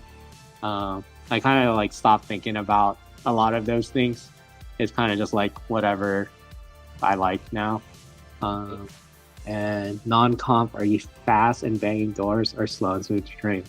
So it depends. So if it's like a known group, like of 3 or 4 of like good friends I'm driving with, we drive like pretty aggressive with each other. So like, we'll push each other or like even do overtakes and stuff like that. But when it's like the whole hobby shop, the slow or smooth trains, definitely. It just depends like who I'm driving with. Totally. 100%. Totally. Everybody, I think DJ needs more, like, cheers for him trying to get his MD2 up and running. Need motivation. Motivation and... What is he doing? Yeah, what are you doing? Oh, he's doing shocks. No, the front arms, the upper arms. Oh, okay. And every time I look up, I always see Mile High's comment. DJ, Me too. and it's every time I look up too. See, David, honestly, doing comps on Forza and Car X helps. Sounds dumb, but a battle is a battle, and I don't get nervous at all. You know what? He's There's absolutely also right in that. there's more truth to that than anything else, because on Car X, you have your chat going too, right? Yeah. I'll tell you guys, the first time I actually experienced the feeling that I get when I'm in a competition, which is like that kind of shakiness and increased heart rate, was way back in the day on Xbox playing Dirt Rally, like the first, not the first Dirt Rally game, but the first like kind of newer one in the series. It was like Colin McRae Dirt, I think. I was like, playing that online a lot, and every time I got like, because you would do the stage by yourself, but as you're doing the stage, you can see the timing of like, it would show you like where you're at, and like the first time it was green, and you're like, I'm in the lead. You know what I mean? I would start to panic, and then it's like inevitably you crash or something. But that was where I first started that. So like I totally am on board with that. Like, finding, I think mostly for me it's just like finding any type of competitive environment and putting yourself into it as much as you can. So I know this is going to sound really corny, but as far as like high heartbeat and all that fun stuff, I get stupid notifications on my watch just doing the live stream for the competitions. It's like, oh, we noticed that you haven't been moving, but your heart is above 120 beats per second or per minute. I'm like, geez. That's funny. And all I'm doing is moving a camera, watching you guys go around a track. Okay. Cameron is asking, what is your opinion on being sponsored? Some people say it takes the fun out of it. Just curious what your opinion is. Honestly, like, I think if your sponsorship is taking the fun out of it, there's probably a chance that you're in the wrong kind of sponsorship. I feel like the sponsored portions of this RC drift for me is like, I don't know, it's like companies that I like, products that I like. Obviously, like I think if you're gonna get sponsored, it should be with someone or something that you care and like, because otherwise it's gonna feel like a job and it won't be a hobby anymore. I think, sponsorships, a lot of times it seems like you need to win every battle, every competition, but at least like most of the ones I've been a part of, it's just, be a good representation of the company, like the wins and stuff. Like that's just, that would be like a cherry on top, but it's not required. I think like, you know, like with being sponsored, there is, you know, some negatives from people, like, you know, like you have a spotlight on you, right? So people are watching your every move. So like that stuff, like I'm just mindful of, but also I feel like I've been trained for that just from like my job, you know, so I know like what to say, what I can't say, or stuff like that. And obviously, like if it's not something I agree with, it's, you know, you keep that behind closed doors. But I've not had any situation where I got stuck in that situation, you know, in a problem like that. So for me, like the sponsorships don't really take the fun out of it. It's just what I like about it is sometimes you do get to try new products, and I like to tinker and take things apart. And for me to like test things, like that's what I like. So like that's a bonus of the sponsorship program. Yeah, and I think that what, you know, the testing part, I mean, that's valuable for yourself and for the company that you're representing, right? Like, you know, they can put parts out into the real world and have people get the opportunity to really understand stuff, because, you know, if you can only afford one motor and one ESC, you're not really going to be experimenting with a bunch of stuff. But, you know, if you have support of a company, then you can really push the limits and try new ideas and unorthodox things, and it's good for both parties in that case. Yeah, it's just like, you know, you find a way to enjoy the hobby a different way. Yeah. Yeah, I think, I mean, like for you especially, don't take this the wrong way, but like I think you're a great example of how you can provide value to a company without necessarily, you know, getting results is not the only way to provide value to someone. You know what I mean? Yeah, and like that seems to be like the start of, or at least a part of every contract. It's like, just remember, like you should be enjoying this, so do what you can to enjoy it. Yeah, cool. I mean, like I'm very open about just, you know, I've denied some sponsorships because I don't run the product and I don't see myself running the product, or I'm not a fan of the product. So, you know, like you'll notice it's just like whatever I'll post about is like something that's actually on my car and something I'm actually using. Yeah. And I think it's cool. It's cool to talk about this. I think there's usually two camps of kind of people, where there's one camp that is kind of like-minded and they're interested in that path of RC drifting, and then there's other people that are kind of against that path in RC drifting. So it can be, like you said, it puts a lot of eyes on you when you do, you know, have those partnerships. And I wish that wasn't the case sometimes, but it's for me, like I have a couple of sponsors as well, and it's just like, I don't know, I enjoy it. It's part of what makes it fun for me, to be honest.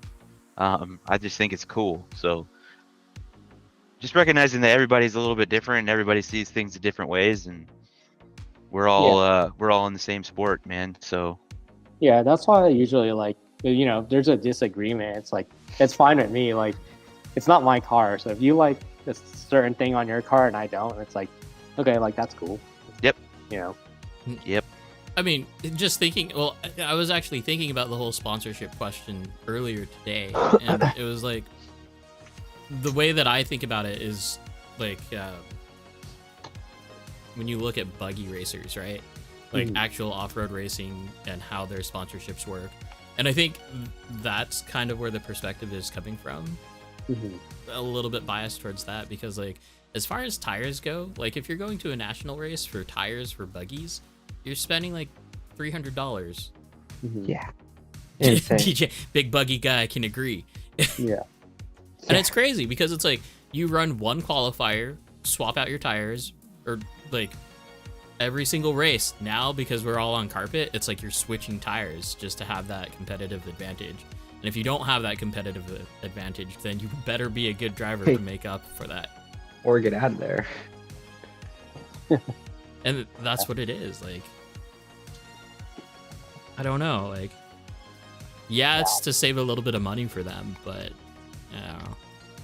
gluing tires, I would never wish on anybody. That's the most horrible thing ever. I get annoyed with my plastic tires when they don't stay on my dang wheels. Gotta use the rubber O-rings. Oh, you're an O-ring guy? I need to get some of those. Yeah, I run the foam and the O-ring. Foam and O-ring. Yeah. Okay. I think I use the foam to stop the O-ring from moving around. Okay. Yeah. Okay. Yeah, do you I do don't on like all gluing fours tires. or like just the rears? Because I know sometimes, obviously, like with the rear tires, they're seeing a lot more rotational speed. So Yeah, I know. usually. So I'm kind of cheap when it comes to that stuff. So I always just run the rear.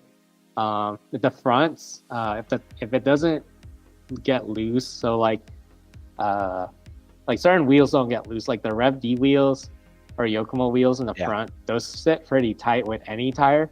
So you don't really need the foams. Like the overdose wheel, some of the top lines, you need an O-ring or foam or it will move. Yeah. Yeah, I try to I mostly just am foam in varying amount of tape. Depending on how tight it is. But even one layer of tape can go from loose and coming off to too tight to even put on, which is super annoying. So yeah, you could do the foam and a layer of electrical tape for a little bit of grip. Yep, I've done that a couple times. Yeah, that's kind of what I have now. Back in the day, I just ran a bunch of electrical tape in rings, and I would keep them on. But that was CS days, is what we're. There was a person who is no longer a part of our community, but he was pretty adamant about running something and not just having tires straight on wheel. I'm not sure why, but he seemed to be very against that. I don't know if you guys have ever. Just the nature of the hobby, man. People have their ways. I mean, so MST actually made at one point in time, I don't know if they make them anymore, but brass wheel weights that you put in between the two ribs of the tire of the wheel. I saw those at an older hobby shop. Okay. Yeah. It's a thing. It's where are you hiding all your weight? Yeah. Try to find out.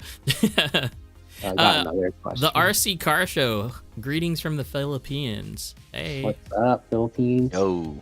What time is it? Okay.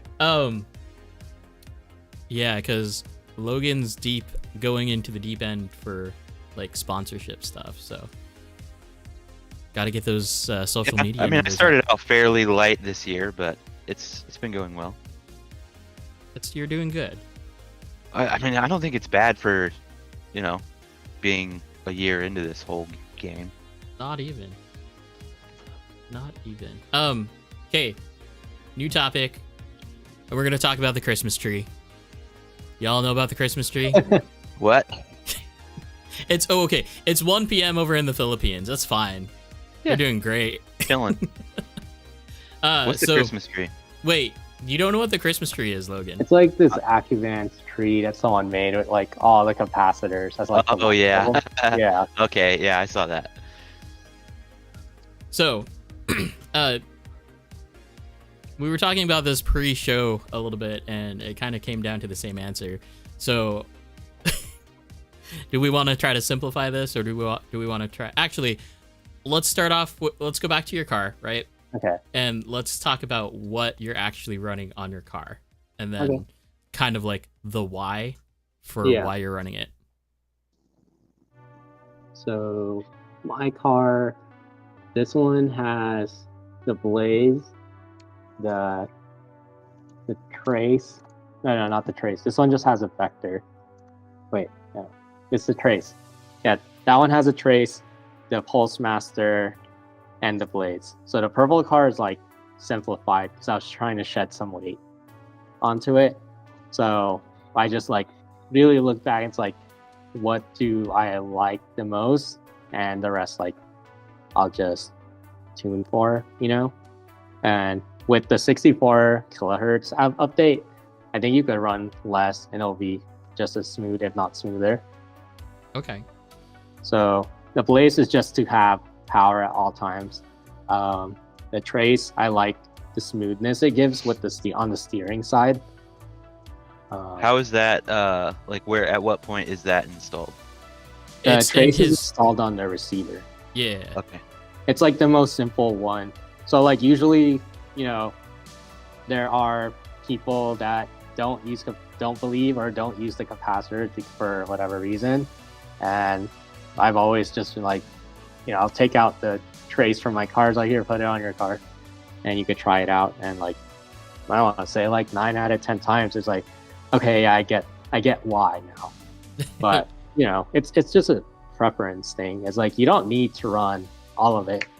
It's there as a tuning tool, just like anything else. Because for me, like the example I always give is there are people that run the Trace vector on both the steering and ESC side, right?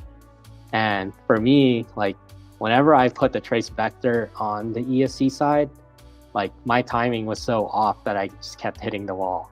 So there is a certain point to where it no longer suits your driving style. So each of them have, you know, different levels of feel, right? I would say like the least amount of smoothness addition would be the Accutron, and like what I see is like the COA 5G is similar to the Pulse Master. Okay. If you have both of them, you can see like they're both magnetic. They'll stick to each other, and that the Pulse Master to me is like really nice on the Chase, because it's just enough to where like you can be aggressive, but it's not gonna like slam you into the car. So it's almost you could almost equate it to like a damper setting on a servo. Yeah. Where it's just kind of smoothing out your signal, and too high and it feels numb, and too low and it's too rough. So yeah, and I that's think a like, great way to put it. Yeah, and I definitely, it's like a lot of, I think the misconception is you put all of these and suddenly like the car drives itself. It's like completely not true. Yeah. It's like if, you know, like no offense to anyone, but like if you're not good with nothing on the car, like these are not gonna fix your driving mistakes. Like you and need, you know, that's true of about everything, people. You can't just install parts and become a better driver. Y'all just got the finger. You guys. I didn't give the finger, so Unless it's an you guys can get mad at Logan. Quick stop. Kane in chat says Chris said hi. Someone please say hi, Chris. Hi, Chris. Hey, Chris. Hi, Chris. I'm not sure who that's going to.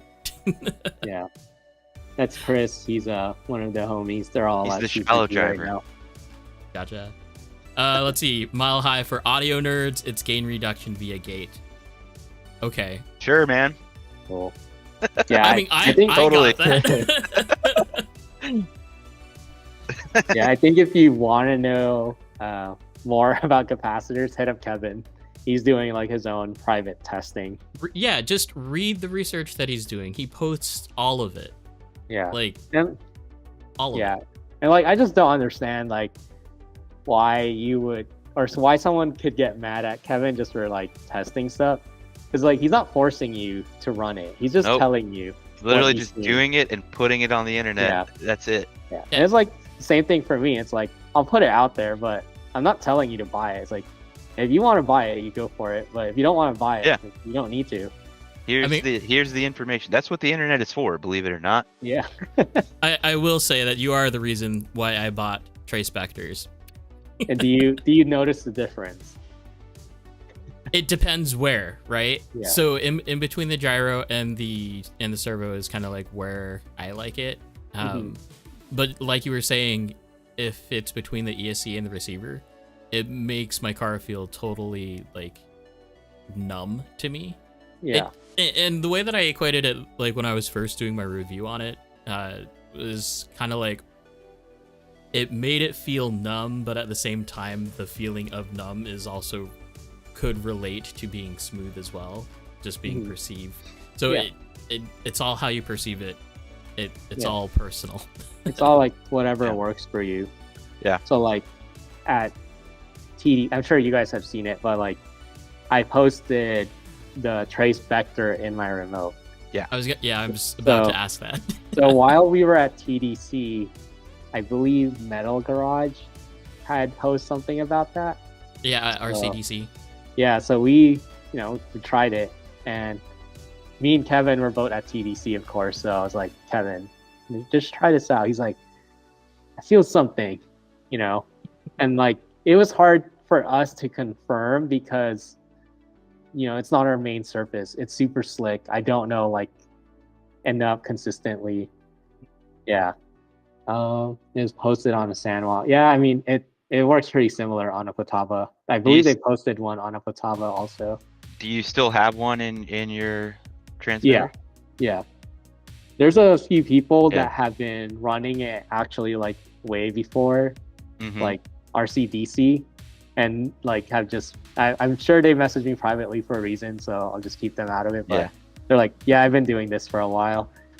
Oh. Yeah. So after I saw that post, and around the same time, I ordered a Blaze and a Trace Vector, and I installed the Blaze obviously on the SE, and then I did play with my Vector a little bit, and I moved it around various places, and the in the transmitter was where I felt the best feeling out of any of the other locations. That's where mine currently resides.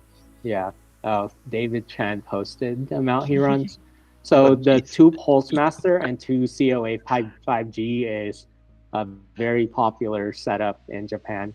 So that's why I was testing it out for a little bit.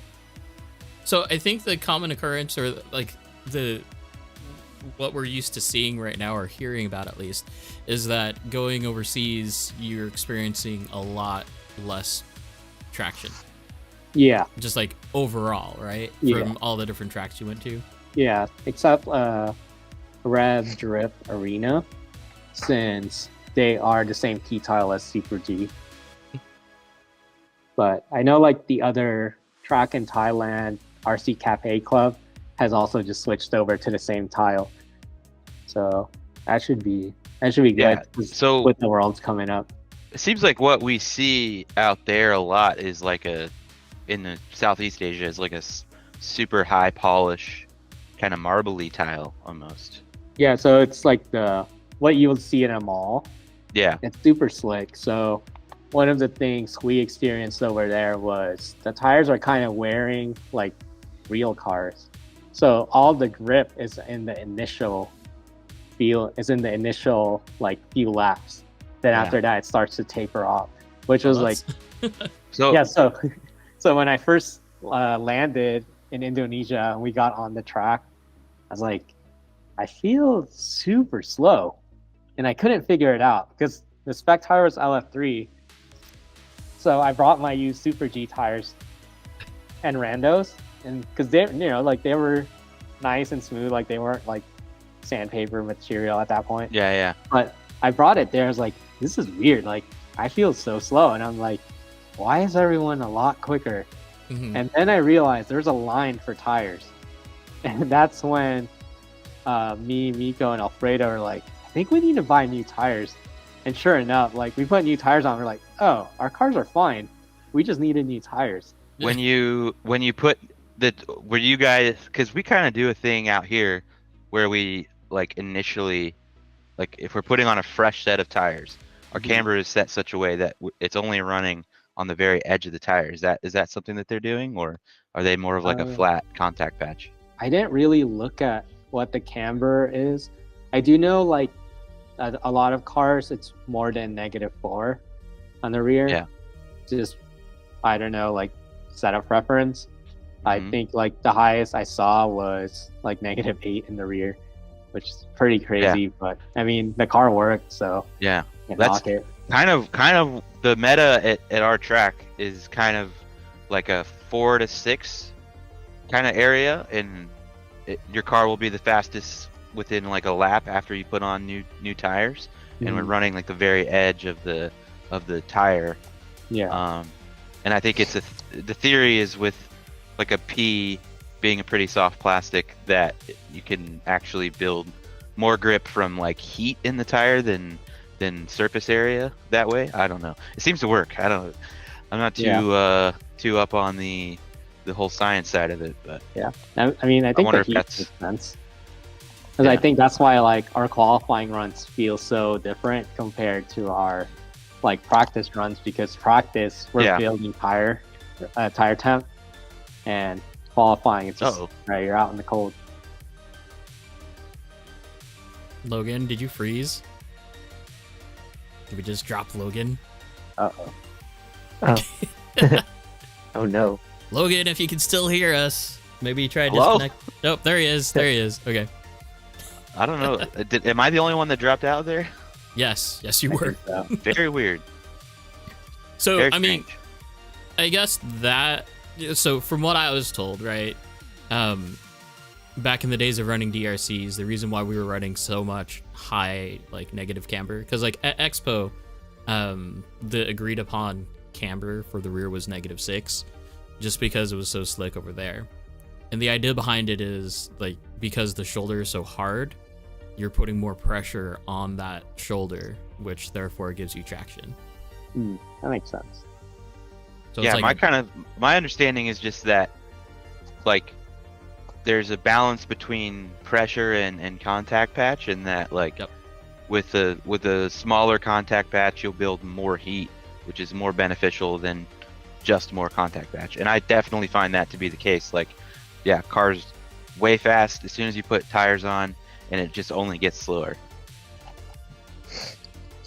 but it's always a balancing act, right? Because if you've got, you're gonna get to the point where your car's just not gonna turn. Yeah, for most of us, and it's always a fun game we play before every comp, especially with Justin in practice. We're all like, okay, when are you putting on your tires? Oh, I just put mine on. Oh crap, how far? Oh well, it's like always like a back and forth of like, when are we putting our tires on? How many? Oh, I'm gonna put mine on and not drive at all. But then it's like you're cold going into the qualifying, and it makes it fun. Yeah, there's definitely a sweet spot. Like, I know with the TK setup, once it's past the halfway point, like, my car is slower than usual. That's See, we halfway across is like, at our track, it's like they're dead. Yeah. Okay.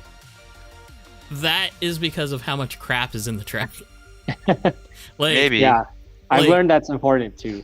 If you ran at the deli, like, or if you have ran at the deli, Matt kept the track really, really clean, right? And as far as like tires going on and coming off, you couldn't tell if they were new tires, like, or used tires. I mean, that's right? obviously ideal, right? Right now, you put our cars on a track for a day, and you get halfway across. Yeah, they're gone. Yeah, it's crap. Yeah. I don't not for long. I don't like drifting on a rainy day, just because on a rainy day, like if someone needs to grab their car, on the track, like they probably littered some of the dirt they picked up and like dropped some of it on the track. And as I noticed it on a rainy day, like my tires look more scuffed than usual. Yeah. So like usually on a rainy day, I don't drive. So we need to Here you go. This is exactly why P-Tile is great, because this won't happen. Or it will. No, it will when people start walking on the track and getting those little microscopic. When they mop, it will actually take all of that out.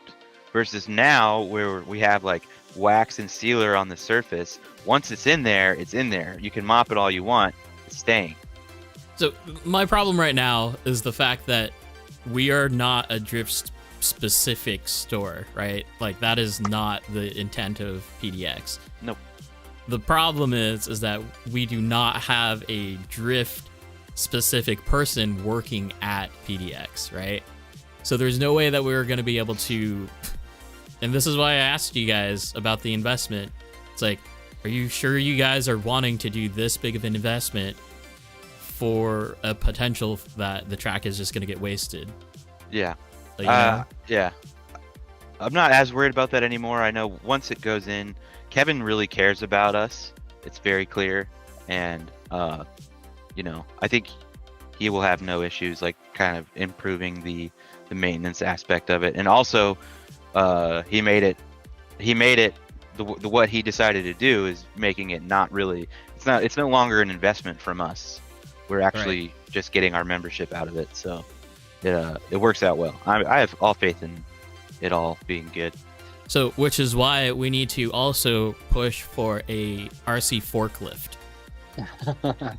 It might take a little bit longer, but it'd be so cool to see a little forklift go around the track. Yeah. It's like car dead on track. The no shoe on track policy in the comments, that was enforced in Malaysia at the Red Drift Arena. So like you can't even walk in with your shoes, you just leave your shoes outside, which is like very typical of Asia. Right. Yeah, that's a very Asian thing. I think I could foresee at the very least for us, you know, if certain people are there, they're the only people that can go on the track. Has to be. And it's me, Judd, Austin, DJ, and we will just take our shoes off to go get cars. I'm totally fine doing that. No, you have to have the booties. You got to get the booties. Yeah, we can get the booties if you want. About to bring designated track shoes. Yeah, right. Shoot, we're gonna have our pit spots, our track slippers. Yeah. Chairs, track flippers. We're gonna have the whole shebang. Everyone has to blow off their cars before they run on the track. Yeah, we'll do it like mountain biking stuff, where you have to wash your bike before you even hit the trail. I would like to see a policy of, tires that have only ever been used on our track. I think makes a lot. I think that's a sense. fair policy. Yeah. Because like sometimes like people do run their track tires on their garage floor, and then next thing you know, your surface is scratched up. Yep. Crocs and are horrible, I think it is technically a rule now, but it's just not. The enforcement is really hard enforced. because of, there's often only one employee attending the track, so he's not always And they're a instantly buggy able person, to. so- Yeah. They're buggy people, so. And Yeah. that's the other thing. Like, Judd was saying that there's a lot of buggy tire dust everywhere. Like, up on the rafters. That's one of their theories, yeah. Well, there definitely is an increased amount, like, the dust that happens in that shop is definitely, it's clearly influenced by the buggy tire, because it's like a blacker dust than you would get, say, like at home. They do get a dust on them. I know after like a race, there's a nice coating of dust on them. Yeah. As far as it actually damaging the track or affecting the surface too much, I don't know how sold I am on that, but it absolutely is a thing. The part, I have one. It picks up a drift car, no problem. Driving while carrying, it's another story. What? What are we talking about? The forklift, I'm assuming. Oh, yes. Yeah. I was thinking like an overhead gantry system. Like okay. Carrying is another story, however. Okay, so then our buddy Daniel had one of those WPL trucks, and he had a magnet attachment on the front of his drift car, and then a magnet attached to the crane of the WPL truck. So he would just tow it. It was we just pretty need cool. to get a bunch of That's cranes. With a series of cranes, we can hand them off. Dude, Like, how we'd it all would be good like at crane the games. F1 race down there. Backtracking a little bit, Cameron wanted to know, what wheels do you prefer running? Hard, high traction, super high traction? Because you said that they were top lines. I believe they're the high traction top lines. I know like top lines are not the softest wheels. I think the labs are the softest, if I'm correct. Yeah, that sounds right. So I run the gold top lines in the rear and the silver ones in the front. On the red car, gold top lines rear and overdose in the front. The soft Type R overdose wheels. Okay, so let's wrap up the Acuvance thing here, and then we'll move on to other stuffs. So if you were to kind of sum up just like your ready to battle Acuvance setup, what would you recommend? For me, I think like you don't need all the capacitors are like extra tuning tools, right? So if you just want to go out there and run a normal Acuvance setup ready for battle, just the blaze with an XX or a rad and your choice of motor is completely fine. I mean, I ran mine the longest. It was only until I started experimenting with capacitors where I started, fine tuning my ESC and motor setup.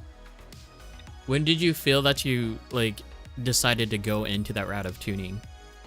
It was mainly, it was me and my friend Jonathan from Tech One Drip.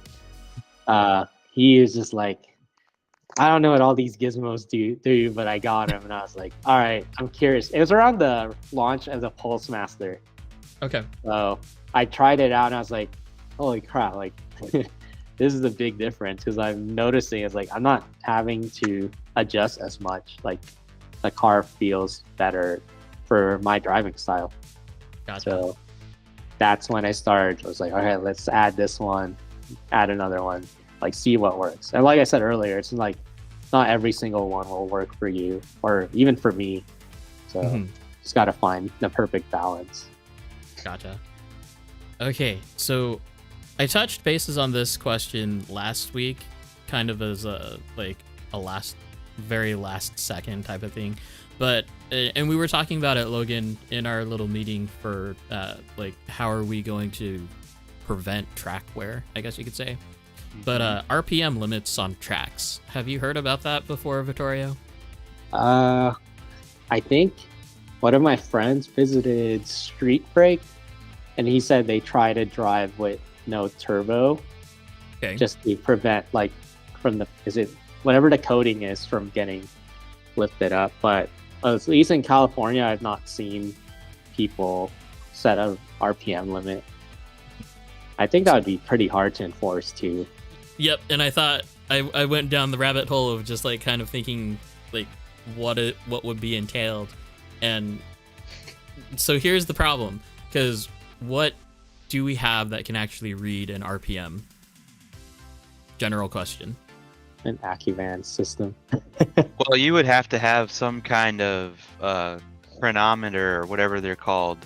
There's some kind of optical device that you can like just point at like a wheel, put a dot on it or something, and then floor their throttle. Okay, so good. That would be the way. You already went to the end answer, because basically if you're trying to do it off of the motor RPM, like from the ESC reading, no way. Because FDR is gonna affect that way too much. Yeah. And I mean, if there's a lot of cases where you wouldn't even be able to see that output somewhere, right? Like it's not every setup you don't get a RPM thing. So yeah, you'd have to measure it off the wheel, obviously.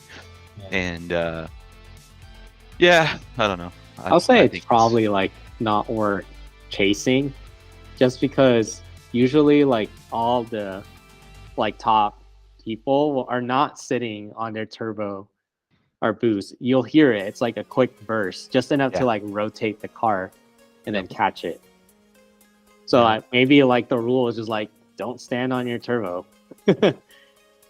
And like you'll see it down at Super G too. Like if you look at the big sweepers, you'll see the rut. You'll see the track line. Like that's just gonna be a thing. Yeah, and I think just that's like specific, since like the sweeper is always there. So, and it's usually always the same line. Like no one ever runs it in the inside line, Yeah. So I'd say it's common for the outside line to wear quicker. Yeah, for sure. I mean, food for thought. Like, it's just I've never seen it like outside. I've never seen it at all. Is the thing. And trying to enforce it would be a pain in the butt. However, if you did enforce it, you could also enforce the while you're inspecting the tires before they lay their car on the track. Whoa! Holy cow, DJ! Big. Don't do that. Whoa! What is that? The buggy guy's coming out. Is that I'm the getting much more tired of- thing? No, it was my little electric screwdriver. Was that loud? I'm sorry. We Jeez. just That was very visited loud. the dentist real quick. Okay, I won't use that. Mile High is saying, You're assembling. Hurry You up. don't need that. DJ I'm MD2, trying to be done. where are you at? Like, what I'm- part are you on? I'm working on the front knuckles right now. So here's update. The front end is pretty much all summed up. Just need to put the front knuckles on after I'm done with that. Obviously the rear is already all put together. For reference, you guys, DJ said that this MD2 and his B7 buggy are the first kits that you've assembled. Is that what you said? No. The Yokomo kit was the first Yokomo kit that I've actually built, and then like I've built like multiple like chassis before. So I've built all my rock crawlers. I built my MST. But for like a Yokomo build, this is my first Yokomo build. Ah, okay. Yeah, it should have been better. Should have been better. All right. I'm just gonna eliminate track RPM because, yeah, whatever. We talked about it. Okay, so Logan, I think it's time for your favorite part of the show. I have some questions for Vittorio actually. Oh, let's do that then. Yeah. For it. Mine are kind of all centered around like the social media stuff because that's kind of part of what I'm like kind of working on and learning about right now. So first question, and I think you've kind of answered this a little bit already, but it sounds like you're just, it's off season. You're sort of slowing that down a little bit for now, taking a break from it a little bit. Mhm.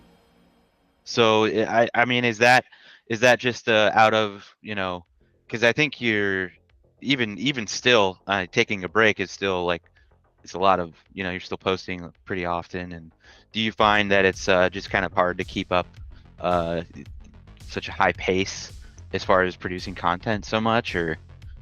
No, it's mainly just like, I don't know, I just didn't really care. It's not like I wasn't keeping up. It's just like I didn't really care to share everything in this like moment. Like right now, I'm in the middle of nowhere, so like I've just been crawling and fair enough. I've noticed the crawling trend. Yeah, so like I love crawling right now. Like that's my go-to for relaxation. Yeah. And like the thing with crawling is like I have my 10px, and it's kind of hard to like, hold the 10px while holding the camera. And when we're crawling, I don't like to ask someone to record it just because like at the same time we're kind of just enjoying like the peaceful nature of it. So like only something get through. Hell yeah. So that there I think answers my next question. So what it sounds like is a lot of time if you are posting drifting, you're filming that yourself.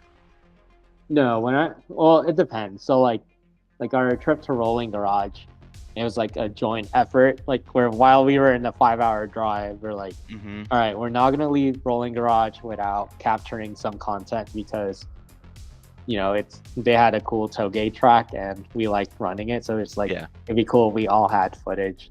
Yeah. So me, Jason, Tyler, and Chris like all took turns filming each other.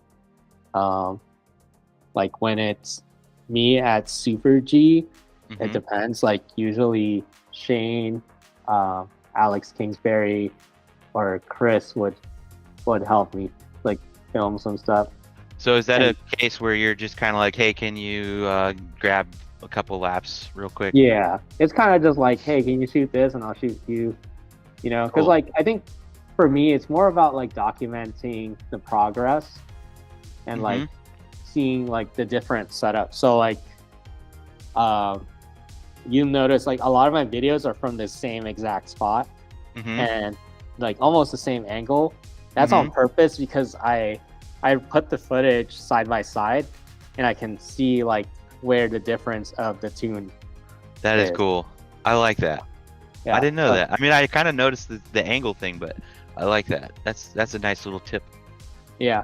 Yeah, because that's something that I wrestle with, and DJ has been in that with me. Is like, It's for me, most of the time Yeah. at a track day, one, it's just like I'm driving at the same place to drive at all the time. So like, Mhm. seeing a clip of my car is kind of just like, yeah, you've seen this before, but it is cool hearing that from you.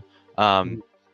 But also, yeah, it's just I I have too much fun driving, so I never even think. I think about it, but I'm like someone should film this.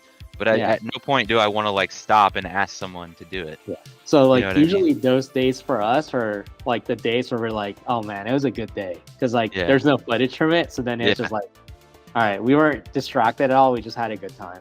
Yeah. And like I feel like that's been like the case lately too. It's just like we've all just been hanging out and just enjoying the moment to the point where it's like, I don't really care. Like we could Yeah. share this stuff later on. Yeah. That's why That's I fun. stopped bringing like my big DS, like my mirrorless camera on like vacations and stuff like that. Yeah. Like, be in the moment. Oh yeah. I quit. I don't bring my big cameras out anymore anywhere. It's kind of funny. So then I would say, right, you are kind of at a point with your Instagram account where like, you know, if there's a hill that we're climbing up, you're up at the top, if not, very close to whatever I think for our sport, you're at the top of that hill. So maybe now there could be like less motivation to grow.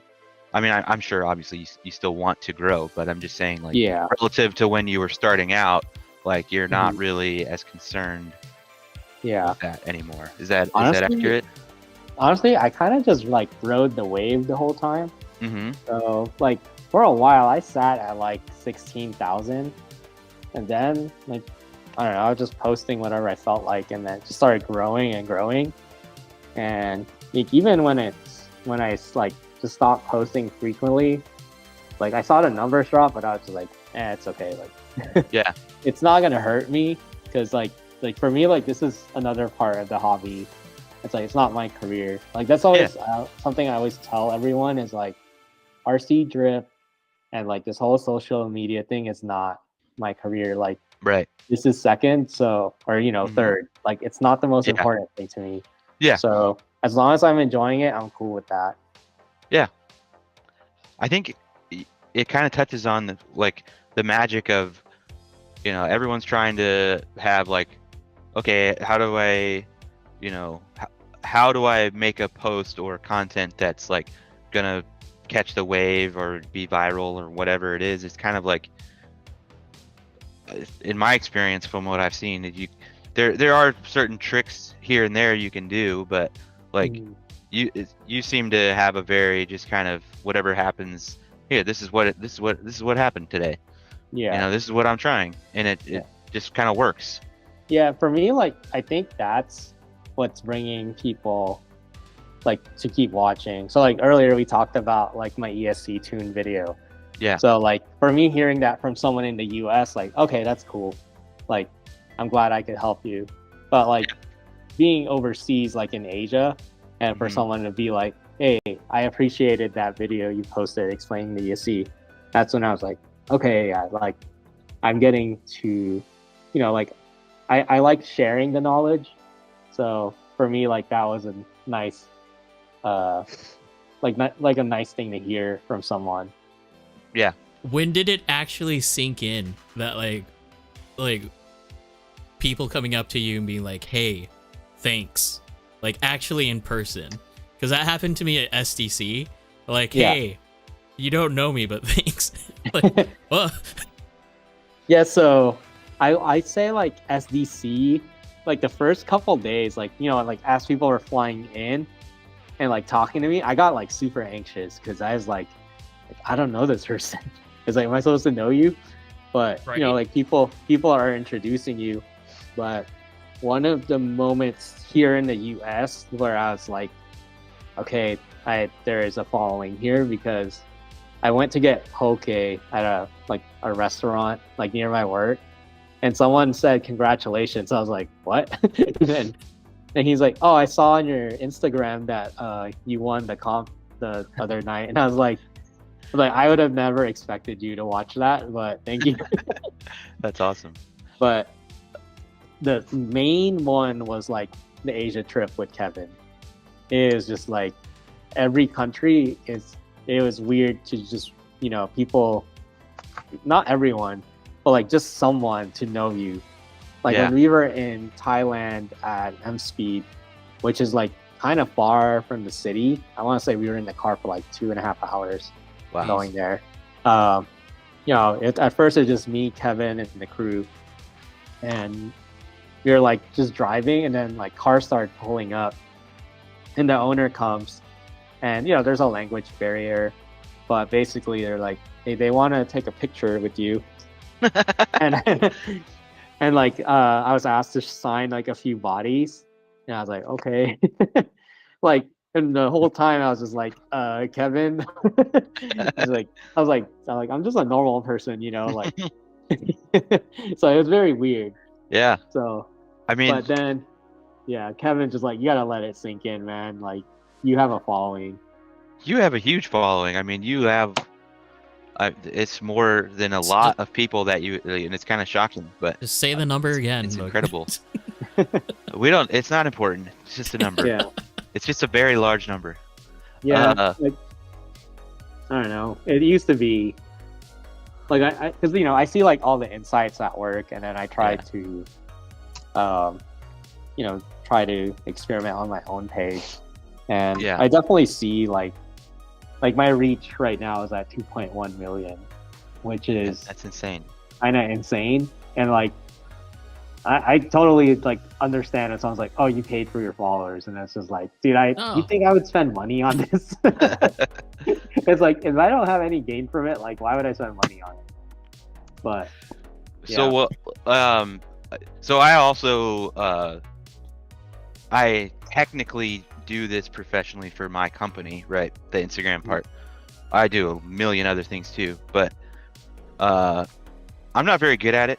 But what is like do you have a sort of a different do you find it easier on your personal account first of all to like grow the account, and then also do you have like I think what I struggle with is like when you're posting as a company, people just inherently kind of like any chance of it seeming genuine to people, it just kind of goes out the window, versus when it's on a personal account, then it's just like, everyone is so on board with it. And it's like, for my company, it's a very small company. It's like, I can't really, this isn't any more genuine than anything that I post on my personal account, but yet the reaction is way different.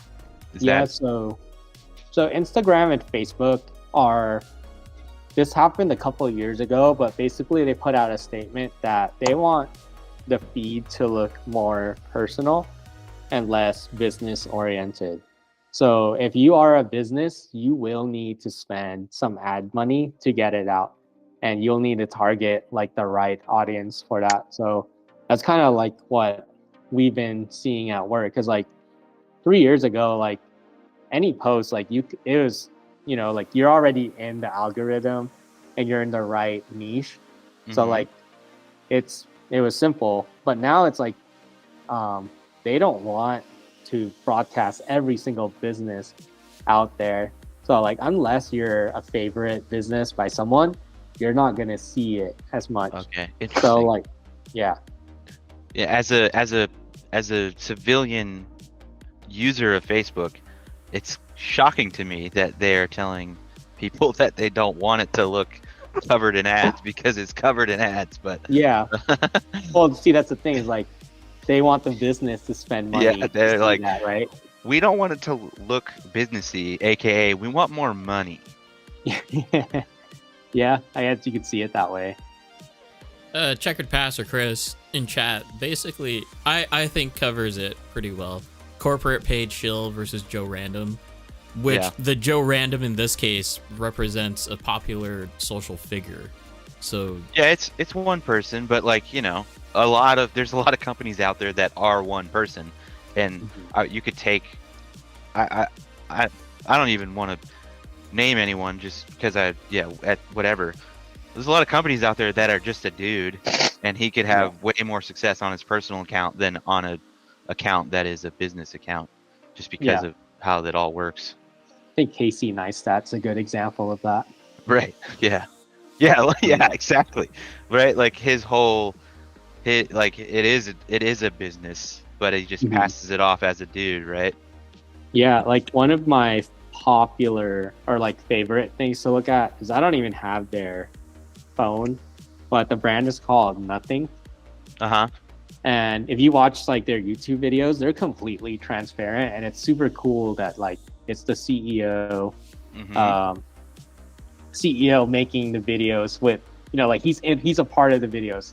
And for me, like that makes the company more interesting than like, you know, something like Apple, or it's like, here's a new release. Here's like I don't even have a Nothing executive phone. Yeah. Yeah.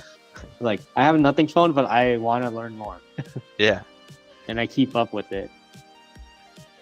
It seems like a lot of it, what I'm experiencing, and like I said, this part of my job is like very on the side, like kind of minimal. We don't spend a lot of time focusing on this, but what I've noticed is that more and more companies are kind of offloading that responsibility to partners, like, you know, people like your Adam LZs and your Cletuses, and having people do that for them.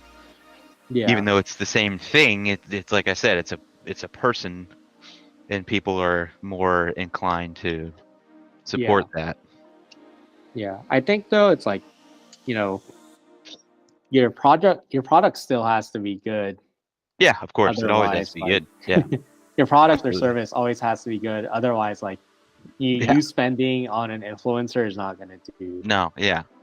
Well, if they'll even do it in the first place, right? Like, yeah. I mean, if you watch influencers and kind of like the overall scheme, which, by the way, DJ MD2, Mile High. Oh, this guy's on it, man. Every 5 minutes, he's like, "Why isn't it not done yet?" it's probably because he sees me doing this, just touching it and not like actually messing with like putting it together. Side note, though, did you make sure that your servo is actually centered? Yes. Yeah. Like it. It's as centered as I could get it for which. Oh, all right. Stop. Turnbuckle. All right. Anyway, so you got to get. I got a 1-up titanium turnbuckle for that long boy. For the long boy, I'll have to help you get one of those.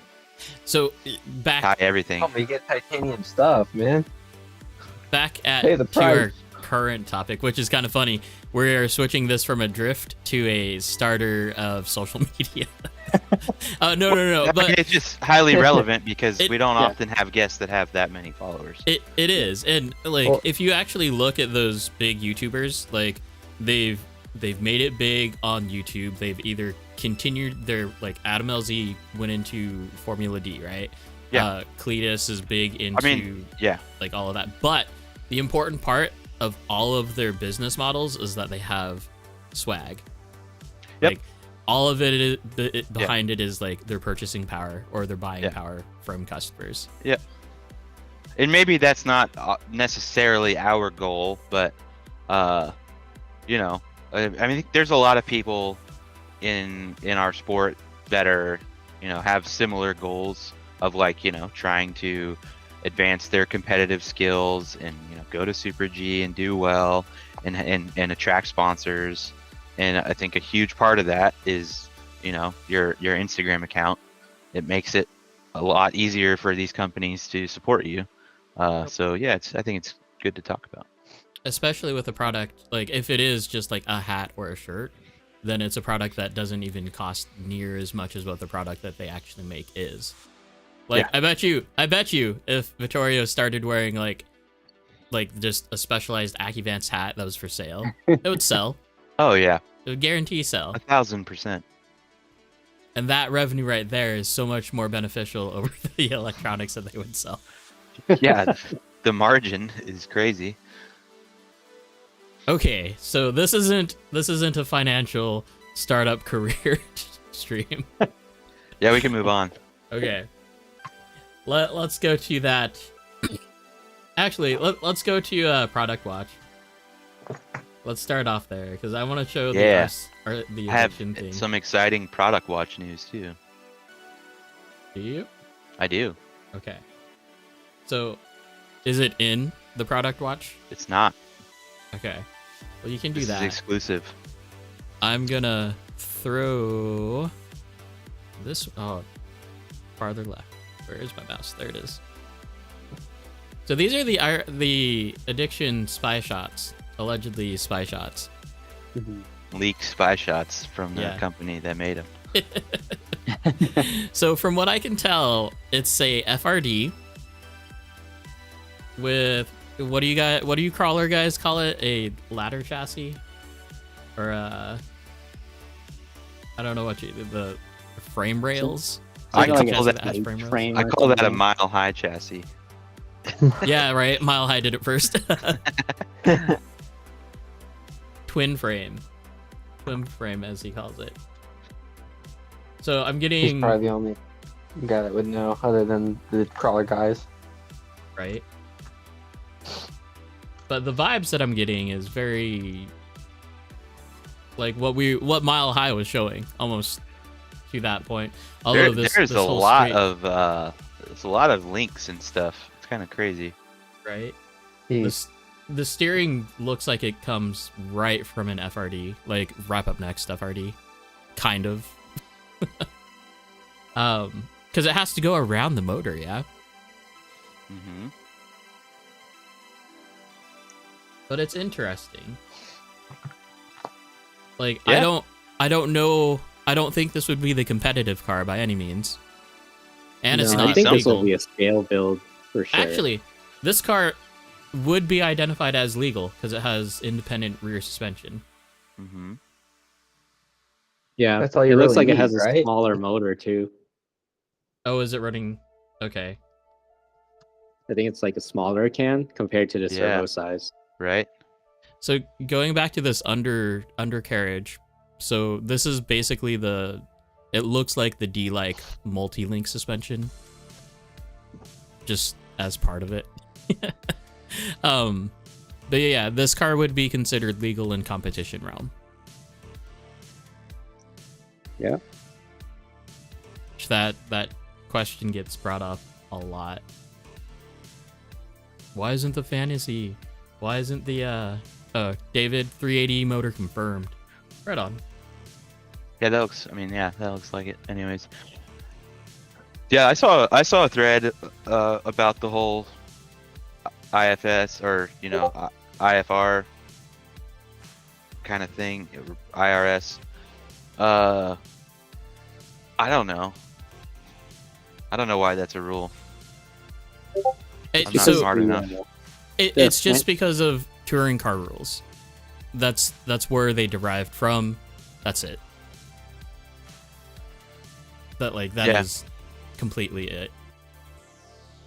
Like technically the rules could be revised and I don't think any of it would, well, a lot of it would probably change, but Cameron posted this. This is kind of interesting.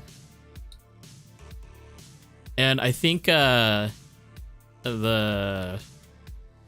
what's his first Tran?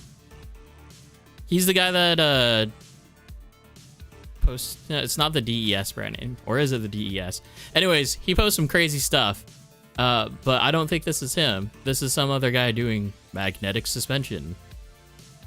Thoughts, opinions? That's loud. There we go. Damn, the angle between the links there is crazy. I But think it needs a damper. right? Yeah. Yeah, I mean there's no damping, so it's just gonna bounce forever. Yeah, I don't know, like what the benefit would be. I mean, That's it's cool a looking. lot. That's a lot. That's like my Mini, but my Mini has actual dampening. Look at that I don't know. that I mean, bump steer. Yeah, it's a lot of I don't know. It doesn't look too crazy different than a lot of people's cars I've seen. But I guess, you technically, know, weight and friction. There is no friction theoretically in the. it would be Oh, see. progressive just spring. bouncy. It would be progressive too, right? Because the closer that those two magnets get, the harder it's pushing apart. Yeah. It would definitely help in the realm of like the minimum force required to actuate, right? Is nothing basically. Right. I think it'd be good for a roll chassis, which it looks like that's what he's trying to achieve. Yeah, right. Okay, Logan, what did you want to show us? Oh, nothing to show, but I just have a message regarding our design FA1 stuff.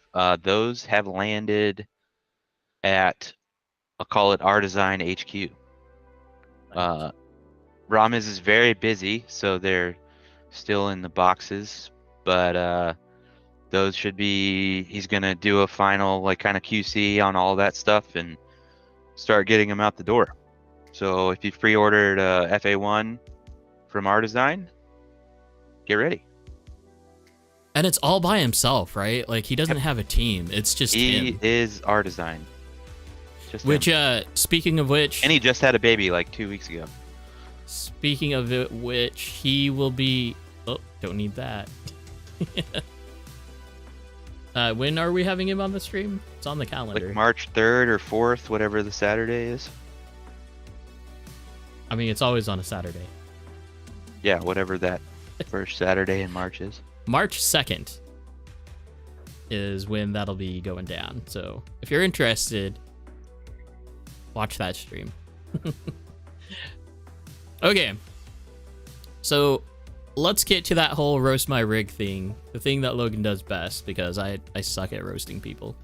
I don't know. Alex went pretty hard last week.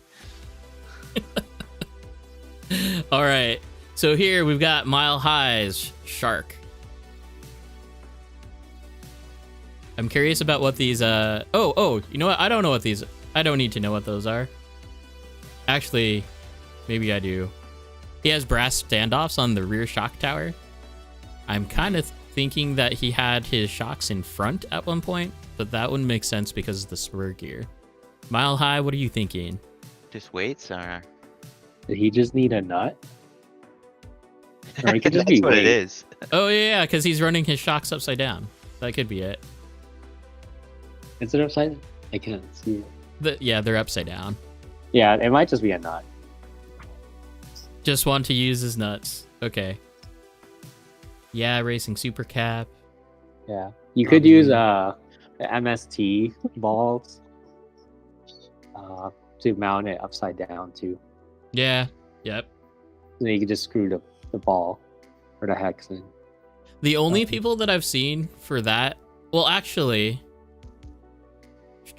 no, he might not be able to, because if they're Yokomo shocks, then they're 4.3. If they're the stock cap, if they're the stock ends. Well, you'd use the MST ball cups too.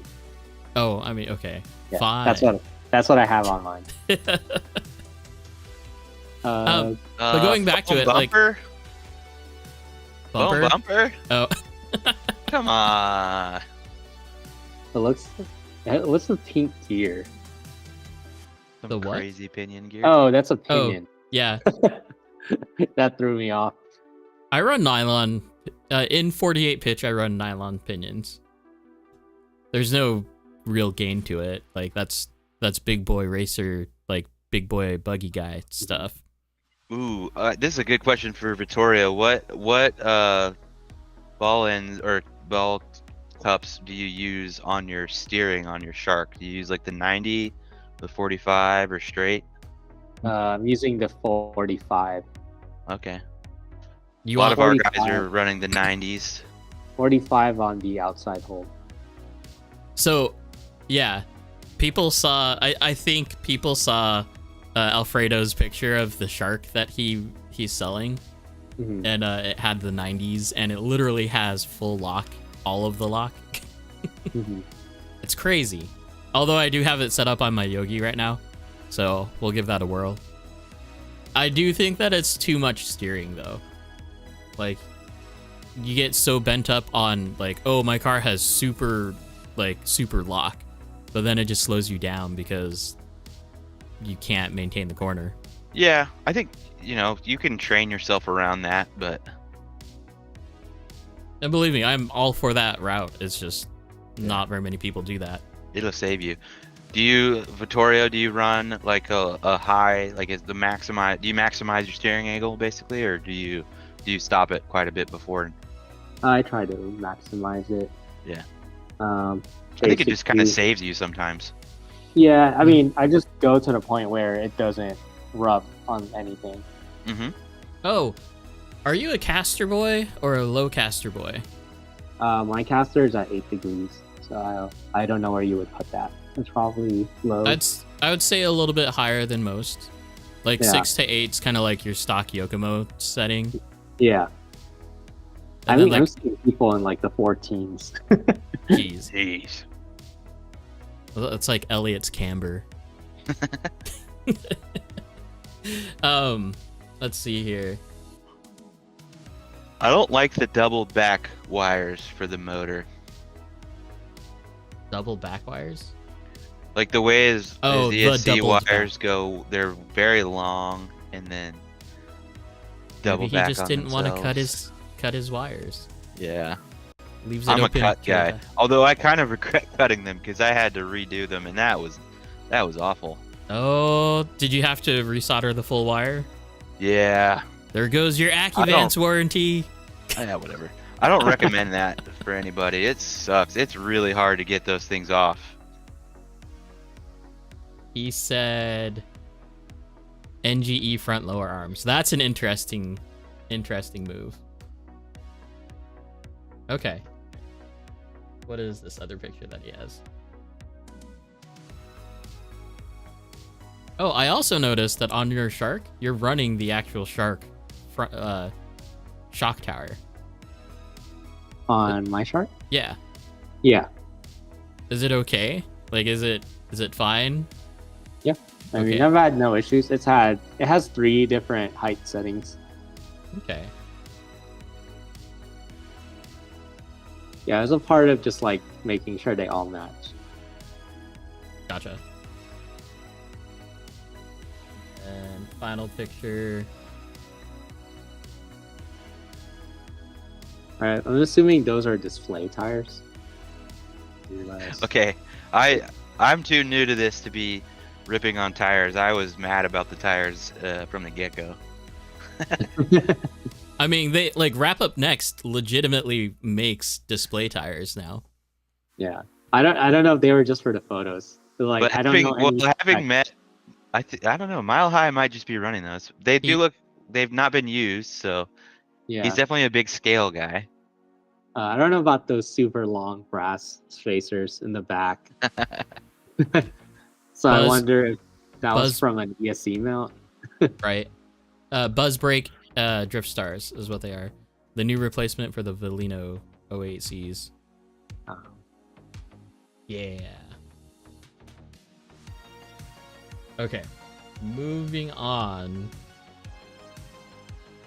Hey, we know this. Easy Hurry up, roast. DJ. Unfinished. Build faster. Look at this thing. The front steering rack isn't even mounted. It's just kind of sitting there. Which actually, the MD2 kind of is weird because it's the full entire steering rack that moves forward and backwards. Yes. So like, it's like they tried to copy what the Shark and what Yusakani was doing, trying to make a quick Ackerman adjustment, but then basically did it wrong. Yeah. I'm still fighting with that. I don't front end geometry that's like the final frontier for me. Mm-hmm. And I'm still completely lost. I feel like And this setup isn't making it much easier to understand. I feel like having the steering rack, like, yeah, there's probably a good placement for it, but as far back and then just adjust moving your ball studs Spacers. forward or back. Yeah. because then that keeps your slide rack in the right position. Yeah. Hurry up, DJ. Yeah, I'm fighting now, like getting it set to a point where I can maximize the angle and not have to run a bunch of toe to get the Ackerman that I would like. Mm-hmm. Yeah, I just keep messing with it. I don't know. Have you experimented with the 45-degree angle ball ends? Yeah, I have the 45s on there now. Okay. Oh, and different knuckles. I haven't done that yet. That might be a go-to. Because is it the stock plastic Yokomo that came with it? Yeah. Which I always thought was funny. You're buying a $1,100 car and it comes with like plastic steering knuckles. Yeah. And it yet, also, like I've complained about this before, it comes with cheaper front axles than what come in the SD2. and DJ, what were you mentioning about trimming or cutting earlier? Yeah. There's a very short link that you have to build for the front steering, because there's like a bell crank in the front, and there's a very short link that you have to make for it to connect to the slide rack. And the instructions are literally take two of the ball cups and cut them, like cut 3 or 4 millimeters off of it with your clippers. Oh, so they didn't have a short enough part on the tree. Yeah. Does it still come with the same parts tree that comes with the... Actually, no, they probably got rid of it. But the Yokomo DP, like the body mounts and stuff like that, and the bumper. I'm not familiar. I wouldn't know. That got me with the MD1. Like, yep, tried and true. Yeah. Okay, here. This was in spite of Alex. So Lance had gone out and just purchased black rubber bands to match better with his chassis. That's all that there is to that. Nicely done. That's not a roast. The roast is that's not a roast. He's just showing off. Motor plug, so that's... So here we have another Travis 2, which is not another Travis 2. It's the same Travis 2 that we've been looking at between Austin and Judd, man. And yeah, I mean, those two swap chassis more than... I don't know. They should just always kind of keep all their cars in the same pen. Right? Wouldn't that be funny? Like having, like, kind of doing what like Snowboard World and Ski World does, like having a pro chassis like ready for rent so that you can just like drive one and see what it's like. Yeah, that's actually, that'd be a cool thing to do. You can kind of do that at Tandem if you're nice to Ron. Yeah, there was another place that I went to, and they kind of did the same thing. They had like a RTR spec one, and then they had another chassis that was kind of thrown together parts, but like it got it up and going. Right. Now, this is a Mile High chassis. I think we saw this one before. This one has... I'm not sure. This was the one he was posting kind of in response to the spy shots. Okay. That's pretty cool. Yeah, but this is all him. Yeah. It looks like the crawler I just built. Yeah, that's all. He builds them all out of crawler parts that he used to make. Yeah, that's cool. The funny thing is this idle shaft, it's like straight off of a BMXR from like the 1/24th scale stuff. So that's pretty cool. Yeah, I mean his gearing setup is pretty intense. Pinion to pinion with the shaft, and then the slipper clutch, and yeah, I think the only thing I don't like is the Deems plugs. Because then that means he's running an adapter if he's using the normal batteries that we're all running, like the shorties. Would you believe me if I said that we had an entire chat that was called the Anti-Deans Deans Club? Yeah, we have some diehard Deans guys out here. okay, it's still fine if you're reckless, right? Because like it is a polarity sensitive thing. You can't plug it in backwards. That's fine. If you need it, so be it. Because I will definitely say that I've blown up more than just a few ESCs from plugging them in backwards. Did you guys see the post on Facebook? It was like someone complaining about the battery they bought, but basically like the red part of the decal on the sticker was the negative. Oh, and, like, no. the black part. But it was just like the graphics look cool. It's just like I think the red part was not where they should have placed it. Just troll battery. There are so many people that were like, yeah, I ran into the same issue. Well, maybe if you look at the battery. Yeah, so like I mean, there was a problem way back in the day where someone used a backwards, the cable itself was backwards. So it didn't, like not a good thing. yeah. Anyway, here we have Brian's GR86. Oh, let me ask you this, Vittorio. Yeah. Do you feel like the GR86 is now officially played out? Honestly, I like them enough to not care. Okay. That's So good. like, yeah, that's whatever you want. I like the, like I said earlier, I've had 2 FRSs and an 8.6. It's like, Yep. I'm just a fan of the car. Do you have any thoughts on the change from the overall length rule is like 430 to what is it now, like 410 or something? Do you have Yeah. any opinions on that? I mean, I don't know. It just lets people run the Yaris if they want, I guess. Right. Yeah. It's like the Yaris exception. Yeah. Do you like a short? Yeah, I mean, I think the GR86 is pretty close to the old limit. Is that you just like the Yeah. car or? Yeah, I'm a fan of the car. Like, I wanted to buy one, but I ended up getting a WRX. But because Right. I've had like 2 of these in the past already, so Mm, just wanted something different. cool.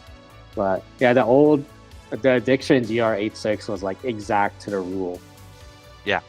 Back then, so Yeah, I'm kind of chuffed because I really wanted a Yaris early on last year, and I was made aware that it wasn't exactly legal.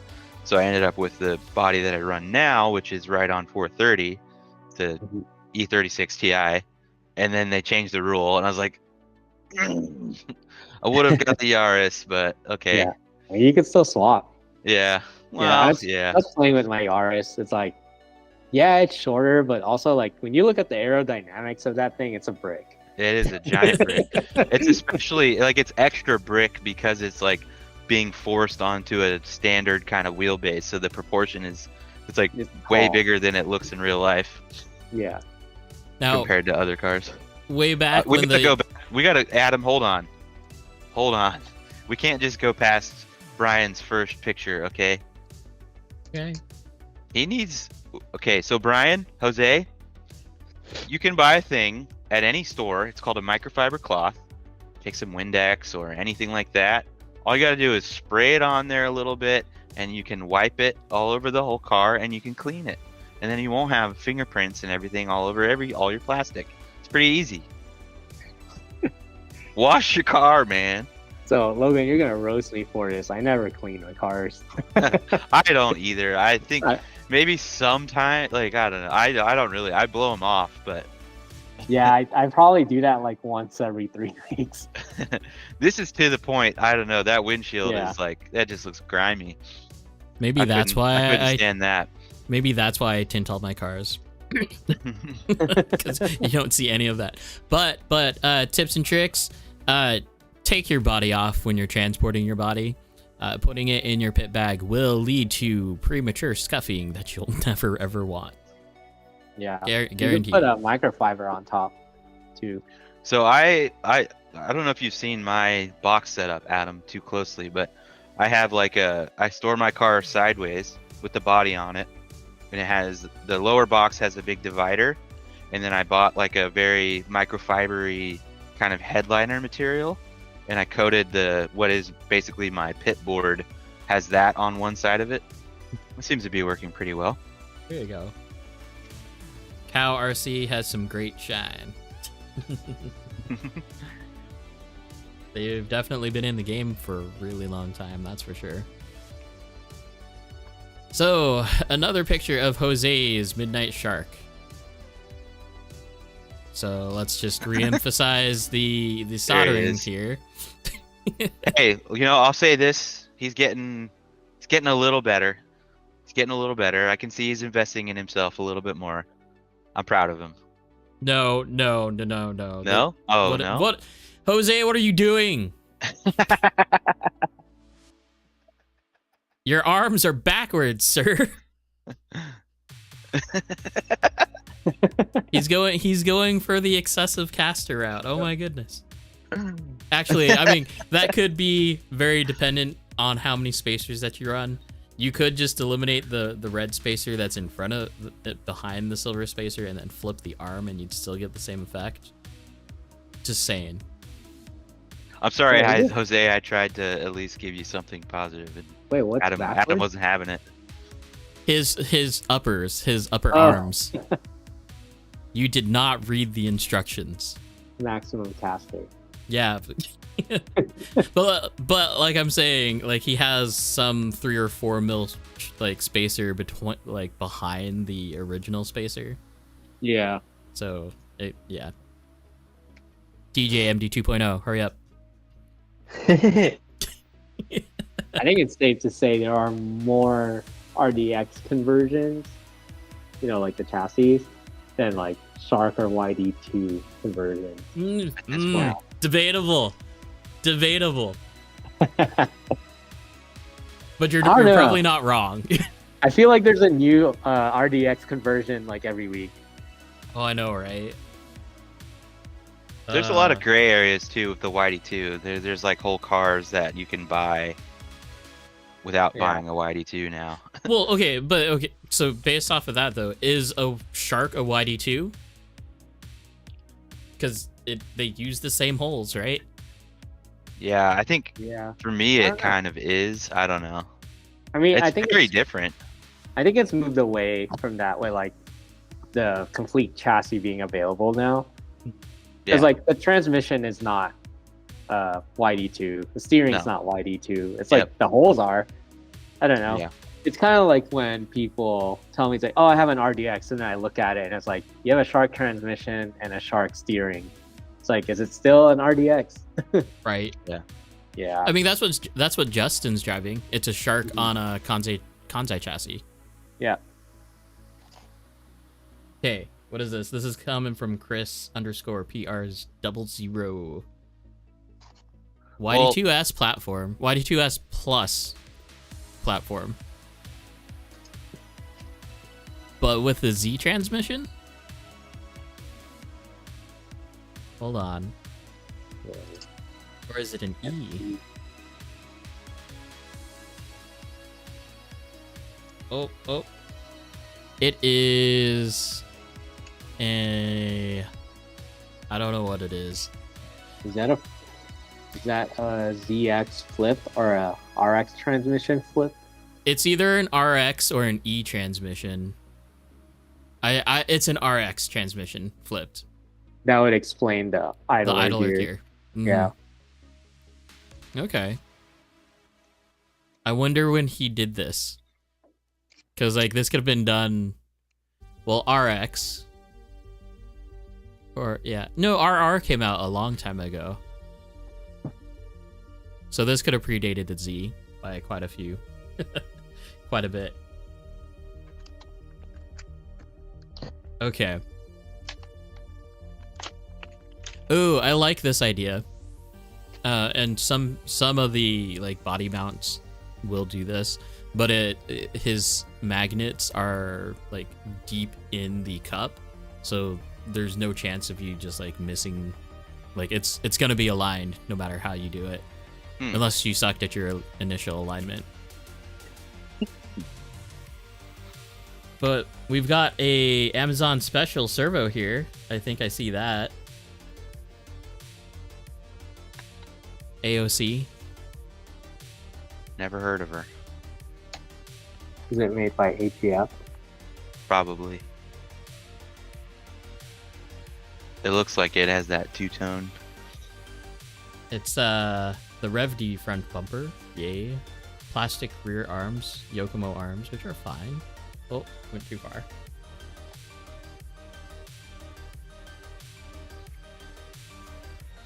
Watch, chassis are just gonna get better and better because we roast them every single week.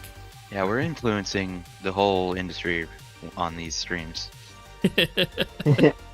But yeah, like By literally roasting every everybody. single company is just listening to us right now. They're all watching, dude. I know it. Now, he is doing a smart thing. I've done this. At least mark the notch on the shock collars to like be able to tell where they are. It does look tacky, but it is there. I do that. It's hard to see the notch. Mm-hmm. On the HG3s, Overdose HG3s, there's a screw. So that's easy enough. AGFRCs who make the Yokomo and Rev D servos. So the Z shock tower, I don't think there's a difference between the Z, the SX3, and the RX rear shock towers. They're all the same. They all have that high offset for the camber links. The going from the SX2, like that generation on, that was when they went from like flat, and then there is what is it, Lance? Is it just not as deep? I don't know. DJ, did you just finish the MB2? No, it looks like it, but it's close. I still got the. You gotta build the shock still? Yeah, I still gotta build the shocks. Let me just look really quick. I gotta just put the top deck on, build the shocks, install them. That's it. Oh, Yeah. Christian pointed out that the shocks are mounted in front of the shock tower. So more like shark style stuff. Update, Brian is now fixing his uppers. Please clean your body too at the same time. Making the drift chassis better one by one. Okay. So here we have Cameron's Yogi. The Yogi. Have you seen a Yogi, Vittorio? I have not. So Yogi is a GOM transmission with a like whatever YD2 front end that you want to put on it. In most cases, it's going to be a Shark or DDSS, and a high battery mount. So this is basically the chassis that I just built or finished up. I have a high motor version of it, or at least my take on a high motor version. But yeah, I'm curious how it drives. It looks super low CG. but high because the battery is high. Oh, yeah. So the way that I think of it is that because of where the motor is and the mechanical pivoting of the motor, that's what changes the entire chassis. Which I like. Yeah. And it's something different, right? Yeah.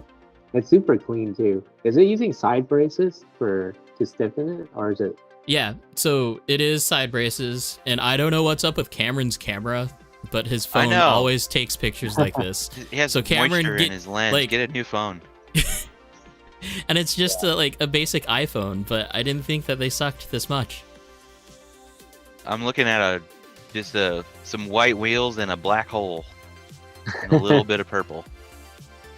Biggest roast here, I think these are the MST wheels. So those are some super stiff wheels. I'm scared to run those Rev D wheels in the back. Because of breaking them? Oh, have you never seen it? I lost a competition initiating into the sweeper at Super G, and then the wheel just exploded. Like I thought I crashed. I thought I crashed, but it exploded. You didn't even hit anything? I didn't hit anything. Oh my god. Let me find the That's clip. terrible. So Jake is our wheel brake guy. I think I'm a wheel brake guy. I've never seen a wheel brake just from driving it though. Yeah. Oh, I have a video of it. You think it was damaged before? I don't know. Maybe. I just thought it was crazy because like I've never done that. Yeah, that's insane. I was so shocked I laughed, and then I grabbed the car and I totally forgot there was a run going on. Yeah. I've only broken one wheel, and it was cracked before I mean, I knew it was cracked, and then it broke. Hmm. Yeah, I have a video of it. Let me put That's it in the crazy. Yeah, put it in here. Okay. Hot take. I am so over Taka liveries right now. Thank you. Thank you. Thank you. Thank you. Don't get me wrong, they look absolutely fantastic, but there are so many now.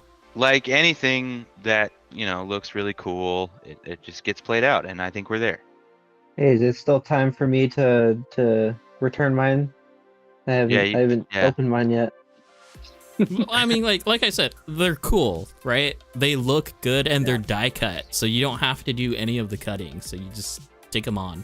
Just make sure that your body is really clean before you stick them on. Did a nice job though, Austin. If you painted No. So this paint booth is hilarious, because basically one of our friends who was working at, he was working. They basically shut down his company, so he had access to like a whole bunch of extra, like plexi. So this is just. They'll have photo booths. This is extra pit boards, that was just glued together, and that is the photo booth. As far as painting goes, I'm not sure. I'm pretty sure he painted that. I don't know though. Yeah, But that looks good. I will say, yeah, he did a very, very good job, and he always, most of his cars look really good. And I think Ben probably made this cage setup, and it looks cool. It's a really good car, but I'm over it. So my only complaint about the MST variant of this car, because we all have the MST variant, just less pieces, but this right here, looking at like the side arrow coming off of the wheel arch, if you don't do any extra work to it, it always looks rough like this just because of the machining. So yeah. Get on it. Make it better. Oh, yeah. It almost looks like it still has the film on it. Right, but it's not. It's just a dirty machining. That's crazy. Here, if you're taking a wide angle shot, make sure that your camera and car are like in line with each other, or else you get like this weird bulge. Like that's not very good looking on the car. That's a photo roast. First I time photo uploaded that roast. video in there. Cool. We'll skip and take a look at it. This one, I will say, I have to say something for my buddy James. It's tough. It's tough to see a very similar car popping up at the track. Oh, this is also another problem with this body, is that there's no like 100% good way to mount the rear spoiler. Like you're always gonna have like this weird pop up, unless you're gonna be like excessive with like shoe goo or something. Yeah, the one I received from Keith, he screwed it down with like the scale screws. Mm-hmm. Yeah. No bueno, boys. No bueno. That ride height. That's definitely race car ride height. Yeah, I don't care about fitment anymore. I just make the car drive good. But you guys, if you haven't seen this from Addiction or any like anywhere else, like this style of wheel arch is like the best wheel arch. Yeah, because look at all the room there is where the tire, like if you drew a horizontal line through the middle of the tire, there's like extra space there. Yeah, you For can the tire to. You can suck at mounting a body and it won't matter on this body.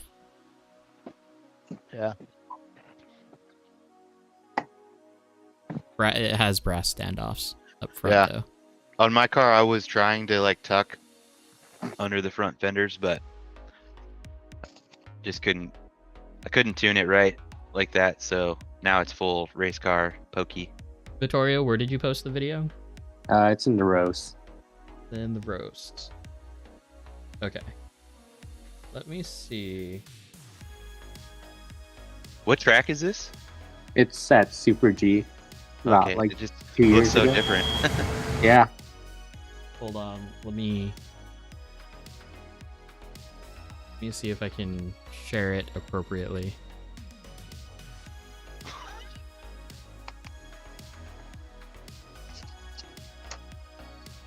Oh, that's awful.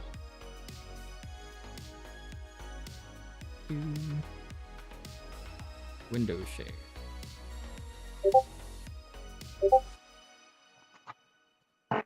Sure, that'll work.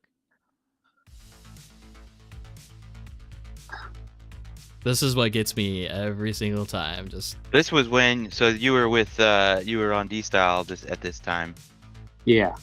Cool. okay. Yeah, the James that I'm referring to is James on Twitter. Oh yeah. We Yes. used to drive a lot. Yeah, he's a cool guy. He's And probably, yeah, it's he definitely left one of my What? favorite partners to drive with. Adam saw it. Oh my gosh. That's great that you got it on camera. Yeah, so I thought my active toe had come apart at the Yeah, time. it kind of looks like it's still attached, right? Yeah. That's insane. Just took the whole center out.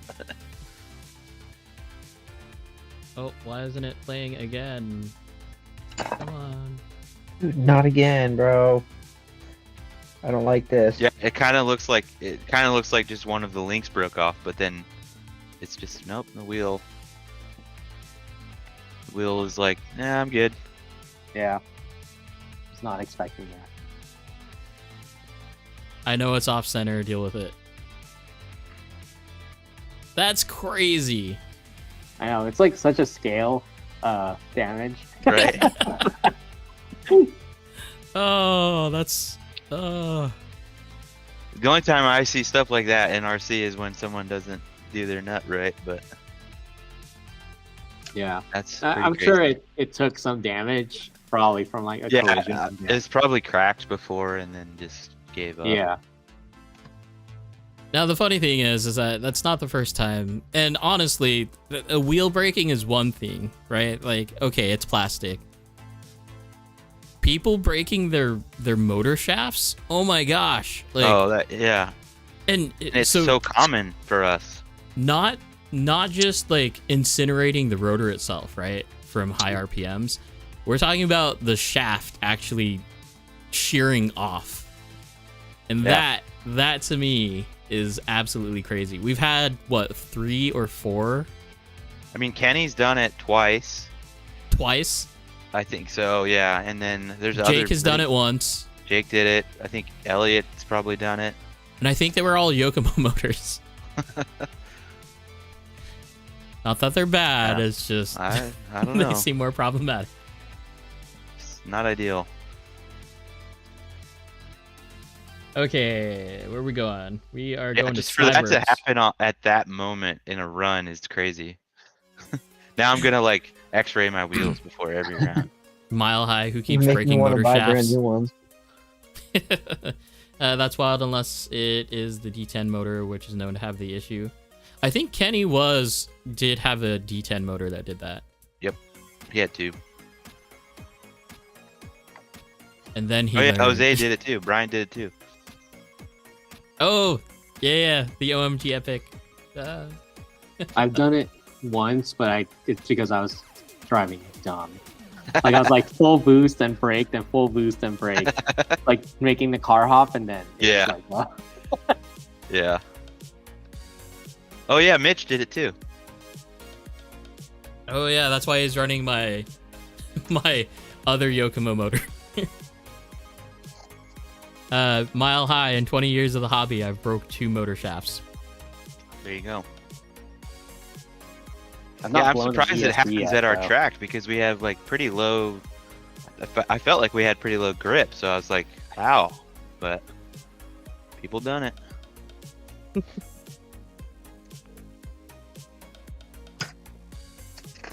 Glideworks. S13 in front of the token 7-Eleven. Right? We got to change our like favorite. The 7-Eleven is not it, man. Like, why is that what everybody builds? Can we just make it a Quickie Mart? Quickie Mart would be better. I mean, K? Circle K, I would like. Quick Trip, Bucky's. I mean, I so think all many the places Texas are better crack than. to make a Buc-ee's. Yeah, It'd be much bigger. yeah. We don't have room for a Bucky's. Yeah, whoever is watching from Texas, you need to make a Buc-ee's. A full-size Mega Bucky's. Oh yeah, Mile I High's know. right. I know. Yeah, Mile High. I'm sorry. We did cover this. Every week I forget about what I talked about last time and say the same thing over and over again. It's fine. I mean, not much to roast here. He says that it doesn't rub, which Is that's it cool. functional? Well, last I'll week I roast called the Trey park out on of his. the crawler guy. I mean, he's blocking him in, double parked. Come on, guy. I like clean. Yeah, that's a nice looking. Every looking setup. on. I Whoa, like the dry smoke. this is interesting. So not only is the battery mounted high, but the servo is mounted high. Servo is boosted to the moon. I am curious about how much flex you're getting from the servo though, because that's really long. That's a lot of distance and a lot of leverage coming from the servo. The red on red tires. And these are Rev D tires, so he painted them. Yeah, you can see the paint. The wheels? Yeah. Yeah. Okay, would you paint or would you dye the wheels? I feel like you're not gonna get that bright of a red out of a dye. If you're just going black, I would definitely just dye them. Yeah, I painted in the past. Rit dye for the win. That's not what he did. It's just suggestion. Brown Rose. This is it's the Pandora body. Pandora 86. This is one of those bodies that if you try to do like street style painting to it, it doesn't work. Like just a single color for this body does no justice for this body at all. Really? Yeah, it's just so aggressive. Yeah. Yeah, the hood is pretty intense. And the Even huge like flip. the side panel near the wheel well. Yeah. Yeah, I like the Marlboro livery. Yeah, that stuff's all cool. That whole era of race car livery is probably the best. Yeah, one of my favorites is when I did the Castrol Altezza. Oh, that's cool.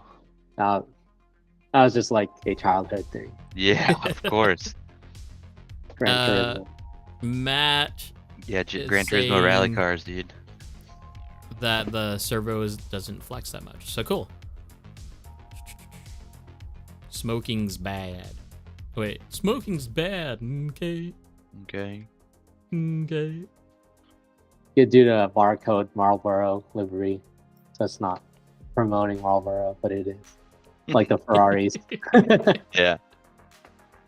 We got Mitch in chat here. Real quick, since you said Ferrari, do you follow F1 at all? I do. I've been watching it since I was like 5 or 6. So, do you have any shotgun thoughts of obviously Hamilton leaving Mercedes for Ferrari? Yeah, I think he's gonna retire soon, so he just wanted to get that Ferrari. Switch it up, Yeah, switch it up. try something new. I don't know. Like I haven't really been watching F1 as much as I used to. Mm. I kind of got annoyed of all the street tracks. That's just Oh, funny. on. You Yeah. know, those are the worst ones to drive in the simulator too. I hate those with a passion. Yeah, they're Yeah. pretty. It's just one line, and nothing happens. Yeah, I mean, I grew up watching it when it was like the V10s and then the V8s. Then the noise went away, which I like. Okay, that kind of sucks. But then like you're seeing the iconic tracks go away. That's when I'm like, Yeah, all and right, they're going even harder towards that this year, right? Like they're yeah. adding even more street tracks. Although I will say, I watched a video of the Madrid track, and they're calling it a street track, but it's kind of barely a street track, and it does have like a lot of elevation change in it, which I think is really cool. Okay. Imagine we'll see. F1 cars going down the corkscrew. They did it, didn't they do that? Did they? I'm They pretty did sure a demo run. Yeah. DJ MD 2.0. If you guys You're not do done want yet? an update, it's pretty much roller status right now, minus shocks, because I do not want to do that tonight. Yeah. I hate building shop. Don't blame Yeah. me. No, it's not fun. How is DJ gonna build his shocks? He's gonna I'm put 100 weight, right? He's gonna do. gonna do box stock. It's probably gonna be What do they- terrible, but What do they include?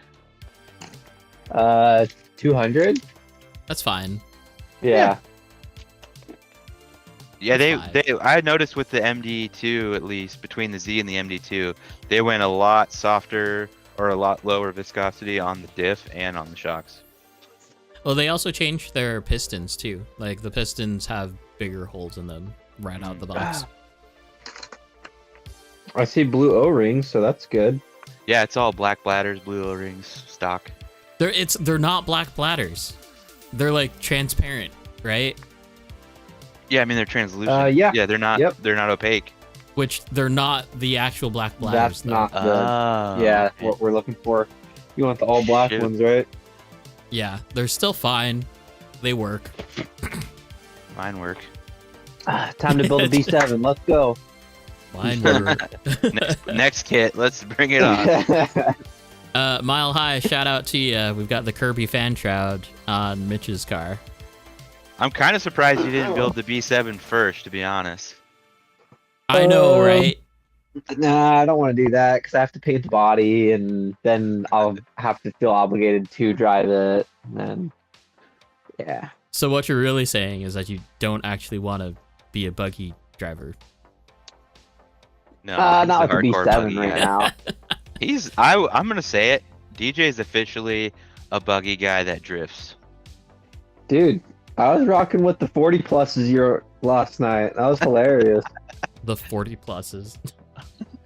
Yeah, with the 40 plus mod class. That was funny. How'd It that was go? mainly for skill set. It was mainly for skill set, but I actually, I almost podiumed. It was funny. You have the most podiums? If you podiumed, they would have disqualified you immediately.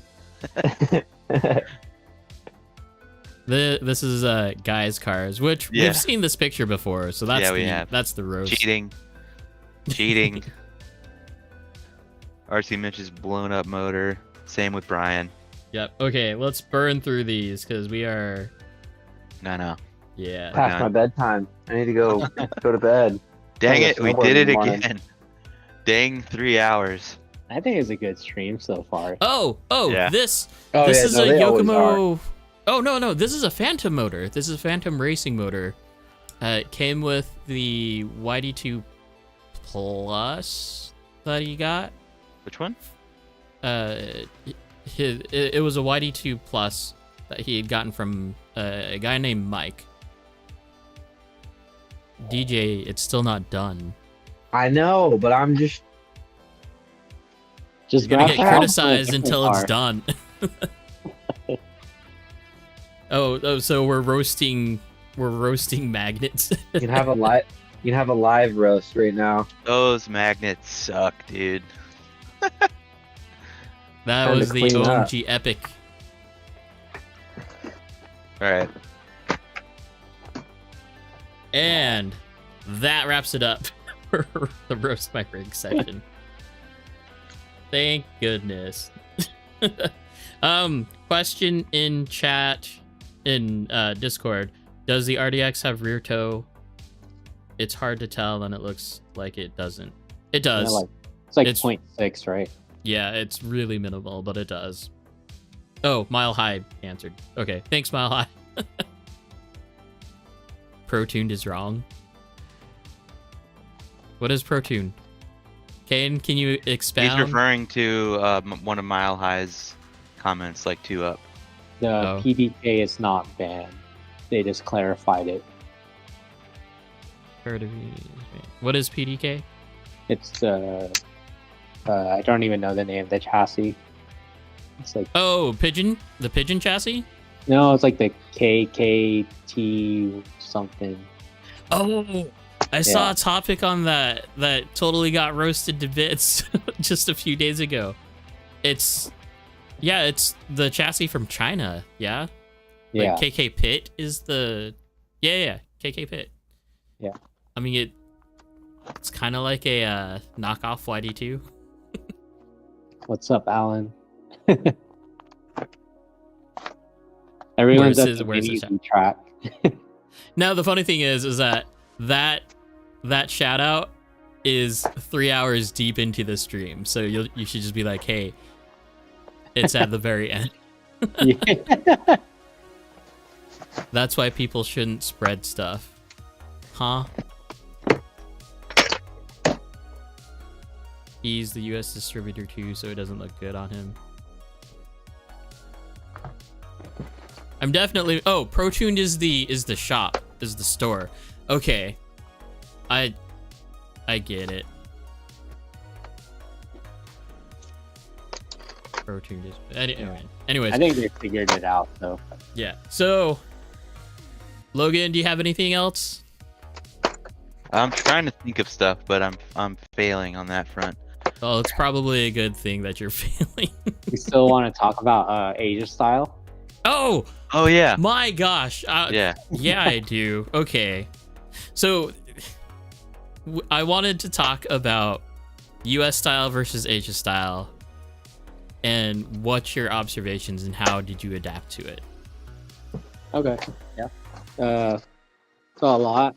So landing into Thailand, first track we went to was M Speed, which was small tile, also running LF3s. Like my car did pretty good there, so I didn't make any adjustments. So I think like the Thai style is it's close to us. It's just like they exit a little bit earlier. So like I had to train, like when I was chasing, I had to train myself to straighten out quicker. Otherwise you get left behind. But other than that, like it was fine. I think for me, Malaysia was like a bigger difference. It was like, like the cars still have angle, but it's not as much as I'm used to throwing here. So like when I'm bleeding, I noticed no one's trying to match the angle because it's probably too much. But when they're leading, I'm like, oh crap, like I'm putting too much angle, then I get left behind. But I don't know, it's like, you should adapt to the driving style because there's no right or wrong. Yeah. It's just like, that's how they drive there and we drive our way here. I think for me, like Indonesia was probably a lot closer to us, to our style. Like they're throwing a lot of angle, a lot of speed. And they, what about, what's that? What about like differences in kind of how they judge? Like, because I know there's like a lot of commotion now that our rules are out as far as like proximity and matching angle. Do they prioritize different things for the chase? So I only have experience at TDC. Mm-hmm. So at TDC, like what's important is you hit all the lights. So I know we trialed the lights. Even as the chaser?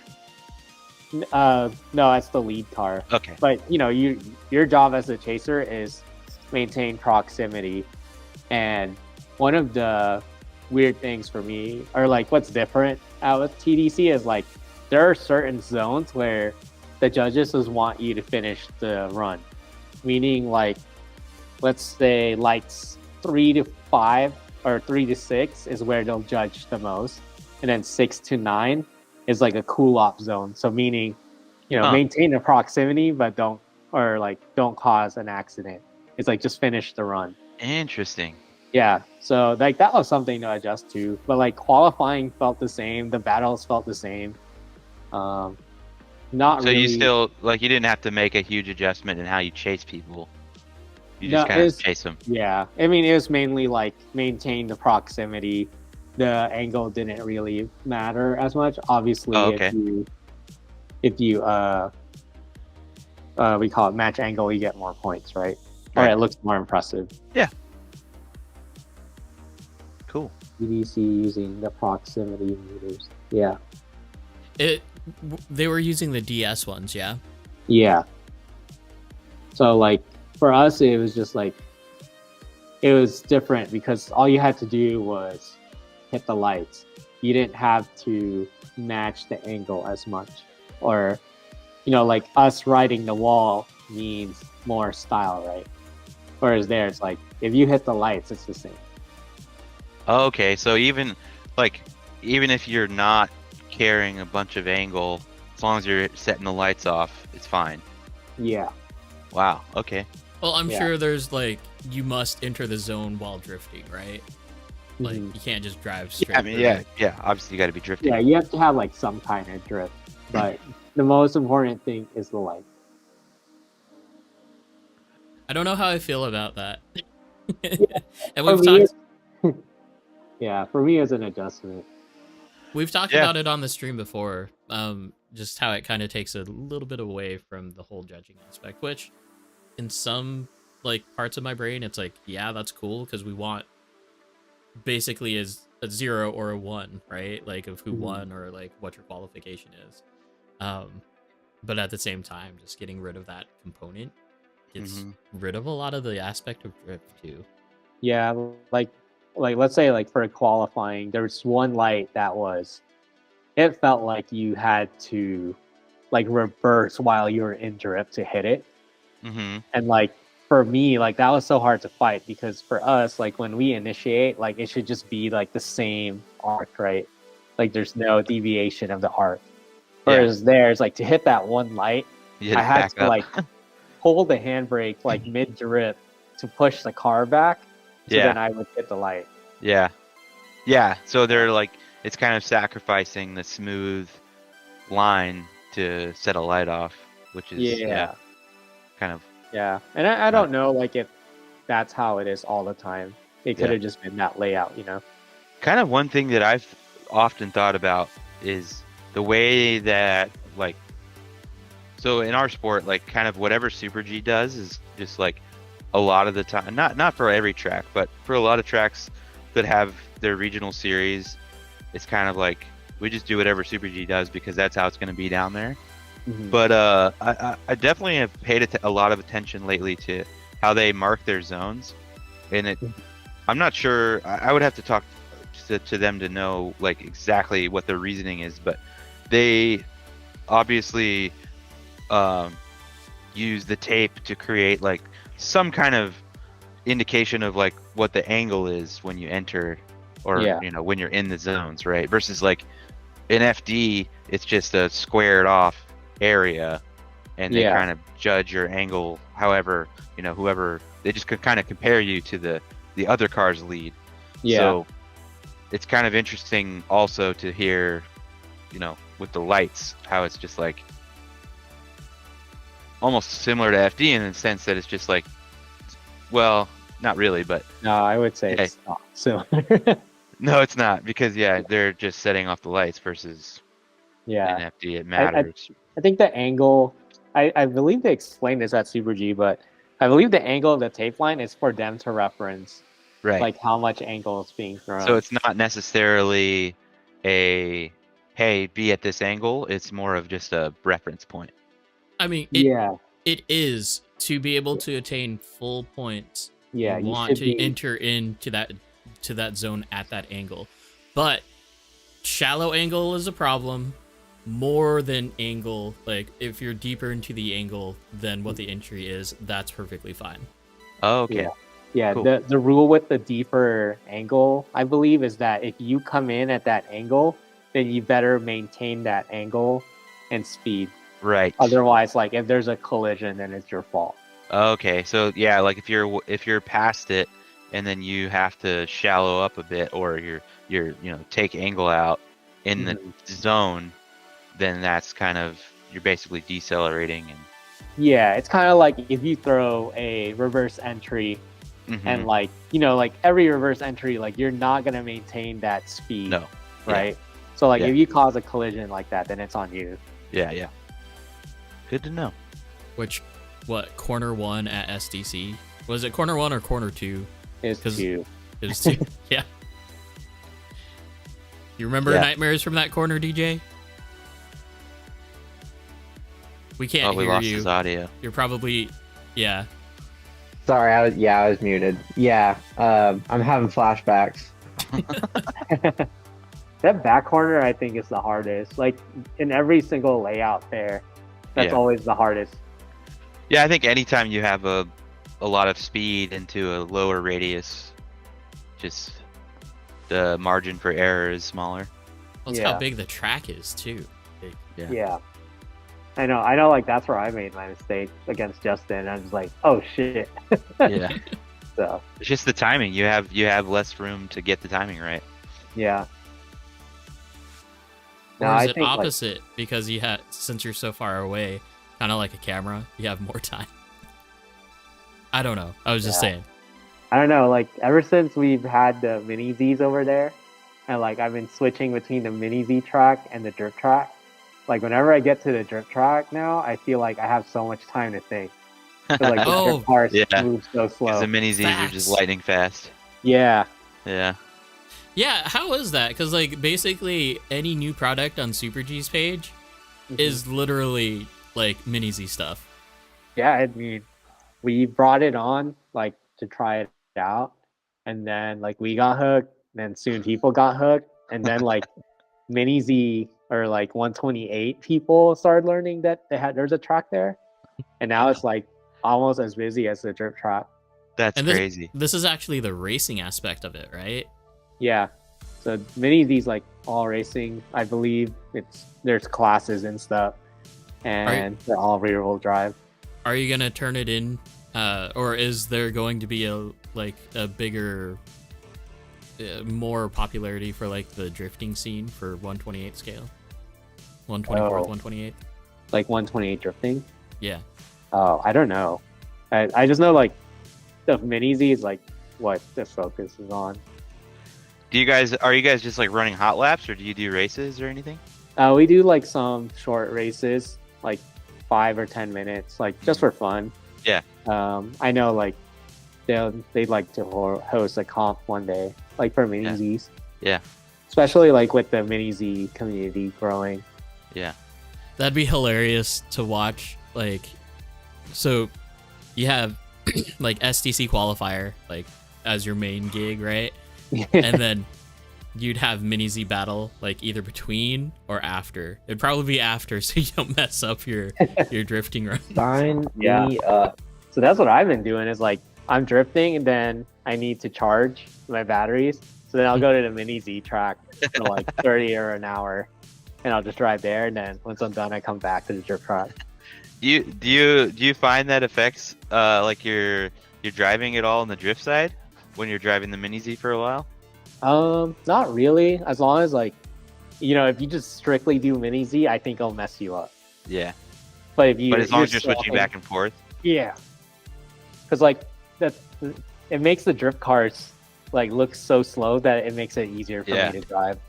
Yeah, I like that. That is definitely interesting. Yeah, so it's training your reflexes. Yeah.